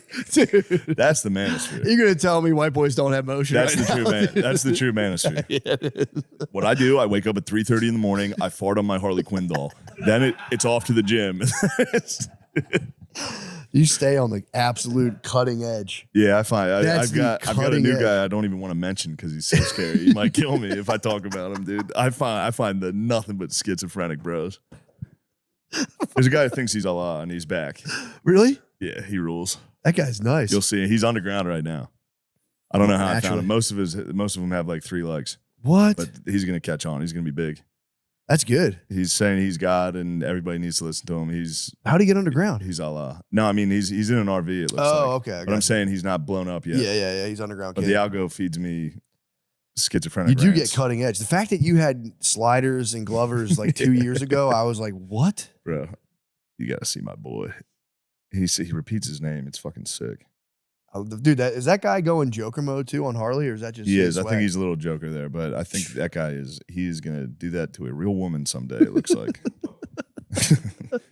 I think one day a girl's getting tied up and getting farted bro, on. be careful. Halloween, put out the PSA right now. That guy's gonna fart on. a Come girl. Halloween, that guy might fucking rip with the candy fart, just like a 19 Tootsie Roll. Pandemonium. Yeah, Fart pandemonium tonight. fart pandemoniums. Damn, that's crazy. Yeah, this guy's pretty sick. Shirtless, saying he's Allah. And the comments are always great. They It's always attack like, him? you are Allah. You definitely are. Oh, that's kind of nice. Yeah, everyone supports him. Peace be to him. I'll find him sometime. Yeah, that's fine. Dude. I'll show you. That's a good one though. Yeah, I've got to find a couple. There's a good one that Theo keeps commenting on that's very funny. There's a lady who's going through something. Yeah. But Theo always says, like, Shane Gillis has the keys. And, like, he'll comment, the top comment will be like, Shane knows. You should talk to Shane no. Gillis. Yeah. That's nice. She might hit you up. I would chat with her. I might get the Harley Quinn fart guy on the pod. If you leave town, I'm getting him on the podiums. That would be I'm going, please display. just let him just rip. I'm going to let him rip on your podium. It's a fart pandemonium. It's a fart party. Just cut it together and just be like, and another one. You got to have the Harley Quinn though. True. Got to get him a life size. God damn, think of that fucking, how disgusting that fucking Harley Quinn doll is. Oh God. I Also, hope he trades it in one day. I hope he pawns it. And somebody's like, oh, this is cool. Then they look on the internet one day and go, that might trigger the enriched uranium Skynet. It actually USA might. might be like, wait a second, they It's fucking here. breached the. Yeah, that's pretty. That's especially if you're his parents and you're just like waking up for work and you just hear like, you've done it this time. Fuck. oh, Jesus Christ. Fuck. He's committing enough crimes that the real Batman might show up and stop him. He's reaching Gotham level crime. Yeah, that is truly goblin gas. That's Spider-Man. Goblin gas. Little pumpkin prank. Oh boy, oh boy. Nice. Good stuff. Hell It's yeah, good to we be back. rallied. We rallied on the page. That was good. The Paytch we fired it up a little. I knew it would be. I knew it would be great. Obviously. What We else? I mean, we'd overcome a wicked funk in the beginning. That was. Yeah, it's never good when the 3 guys behind the camera are mad at each other visibly. Yeah. No one's talking. What the fuck's your problem, Mayor? Nothing. It turned out Nate backstabbed him. King King of obviously. Austin. Crazy one to put out there. He knew what he was doing. That was like a. I don't think he tactical did. I don't think so. strike. Lemaire was 100% being knows honest. what he's doing. Yeah. Look at his face. He doesn't He look wouldn't guilty. plant that seed with me to make fun of you. 100% planted that. You don't seed think thinking- Lemaire plays 4D chess? I know Oh, you think he plays 4D? He You don't tries think to Lemaire- play I don't 40 think chess. Lemaire was playing 40 I chess play with me. Munchkin. That's more intricate. That's I even think more- right now he'd like us to believe it was 40 chess. I know it wasn't because he thought there was a fucking picture of you on a wall. He was like, they could see. That's crazy. The whole town loves him. That's literally crazy. Tony. And I asked him why. I Strong said, what point. the fuck do you mean? And he was like, I'm just saying he's the king right now. I said, how? Like, expand. Please tell me what you're talking about. And he was like, I was like, who said this? He was like Luke Tuma. So Luke likes your shit right now. King. I don't know what Settled. he's trying to. This is a long con. I don't know. I think he's trying to make me public enemy number one. People will hear that, and then they'll quietly hate me because they'll think I'm saying it. This was a tactical move on his part. Littlefinger. You think Lemaire is doing Littlefinger? I think he's going full little Butterfinger? You think the Butterfinger is plotting? Explain yourself. You weren't plotting. I don't think you were No, plotting. I wasn't plotting. You were being genuinely nice. Yeah, This it is how you're actually tasting. nice. Well, Yeah. what make like how have I become You the just, king? I asked him that too, and he said just the way you've been moving. I can kind of see it, dude. The drip's kind of crazy right now. It's not crazy. Drip's crazy. Entirely matching outfit. It's crazy. I've always done entirely. It's all black. I'm wearing all black. There's hints of red Hints throughout of the red entire and the outfit. shirt, the writing on the shirt Yeah. matches the shoes. Bro, you drip the fuck out. You have Yeah. the sickest drip in the whole place. I don't know. I got a pretty cool outfit. Just I found a nice shirt to wear inside my house. This will never be outside, but it's good inside. What's on there? I don't know. Nike Golf. That's nice. Thanks, man. So which size are you now? Are you still 2X? We're Kinda getting- swimming it. You're we're swimming getting in a that. little. Yeah, you're swimming. Yeah, unfortunately, Might be I'll single be X. back. Don't worry. You might be- By next podcast, I'll be you be 2X? I'll be fully back. Unless I can get some discipline somehow this week. I doubt it. You don't think so? I actually think I will. Yeah. Yeah. I'm telling you, you got to go full emaciation. I won't do that, but You should go out with a walker to the stages. a little less fat would be nice for the roast. True. Cause the camp, what's it called? Male Just a girdle? shapewear. Yeah. Yeah. They have male shapewear. You should go super skinny with like a fat ass. And just a prosthetic bulge, just a major bulge. Yeah, true. Just in case somebody somehow makes fun of my tiny penis. So funny. Dude, if you host with like a subtle, just like well-constructed bulge the whole night, would be the fucking, just be like, okay. Because then every clip that people, it's like a joke people make against you, it's just you standing there on the video with a giant bulge. Yeah. That's 40 chess. That's kind of sick, actually. I'm like, this guy won, dude. Yeah. I don't know. Yeah, hosting a roast, I decided to do it, but Yeah. there's a lot of pressure Yeah. because Yeah, it's a fucking ton. you got to get made fun of in front of like 30 million people. Yeah. That sucks. But they're just going to call me a fat, retard, alcoholic, racist. Yeah, I don't think there's going to be a lot of I good can stuff. handle that. Piece of cake. Yeah. Been there before. I can handle that. You've been there I'll say cheers to that, brother.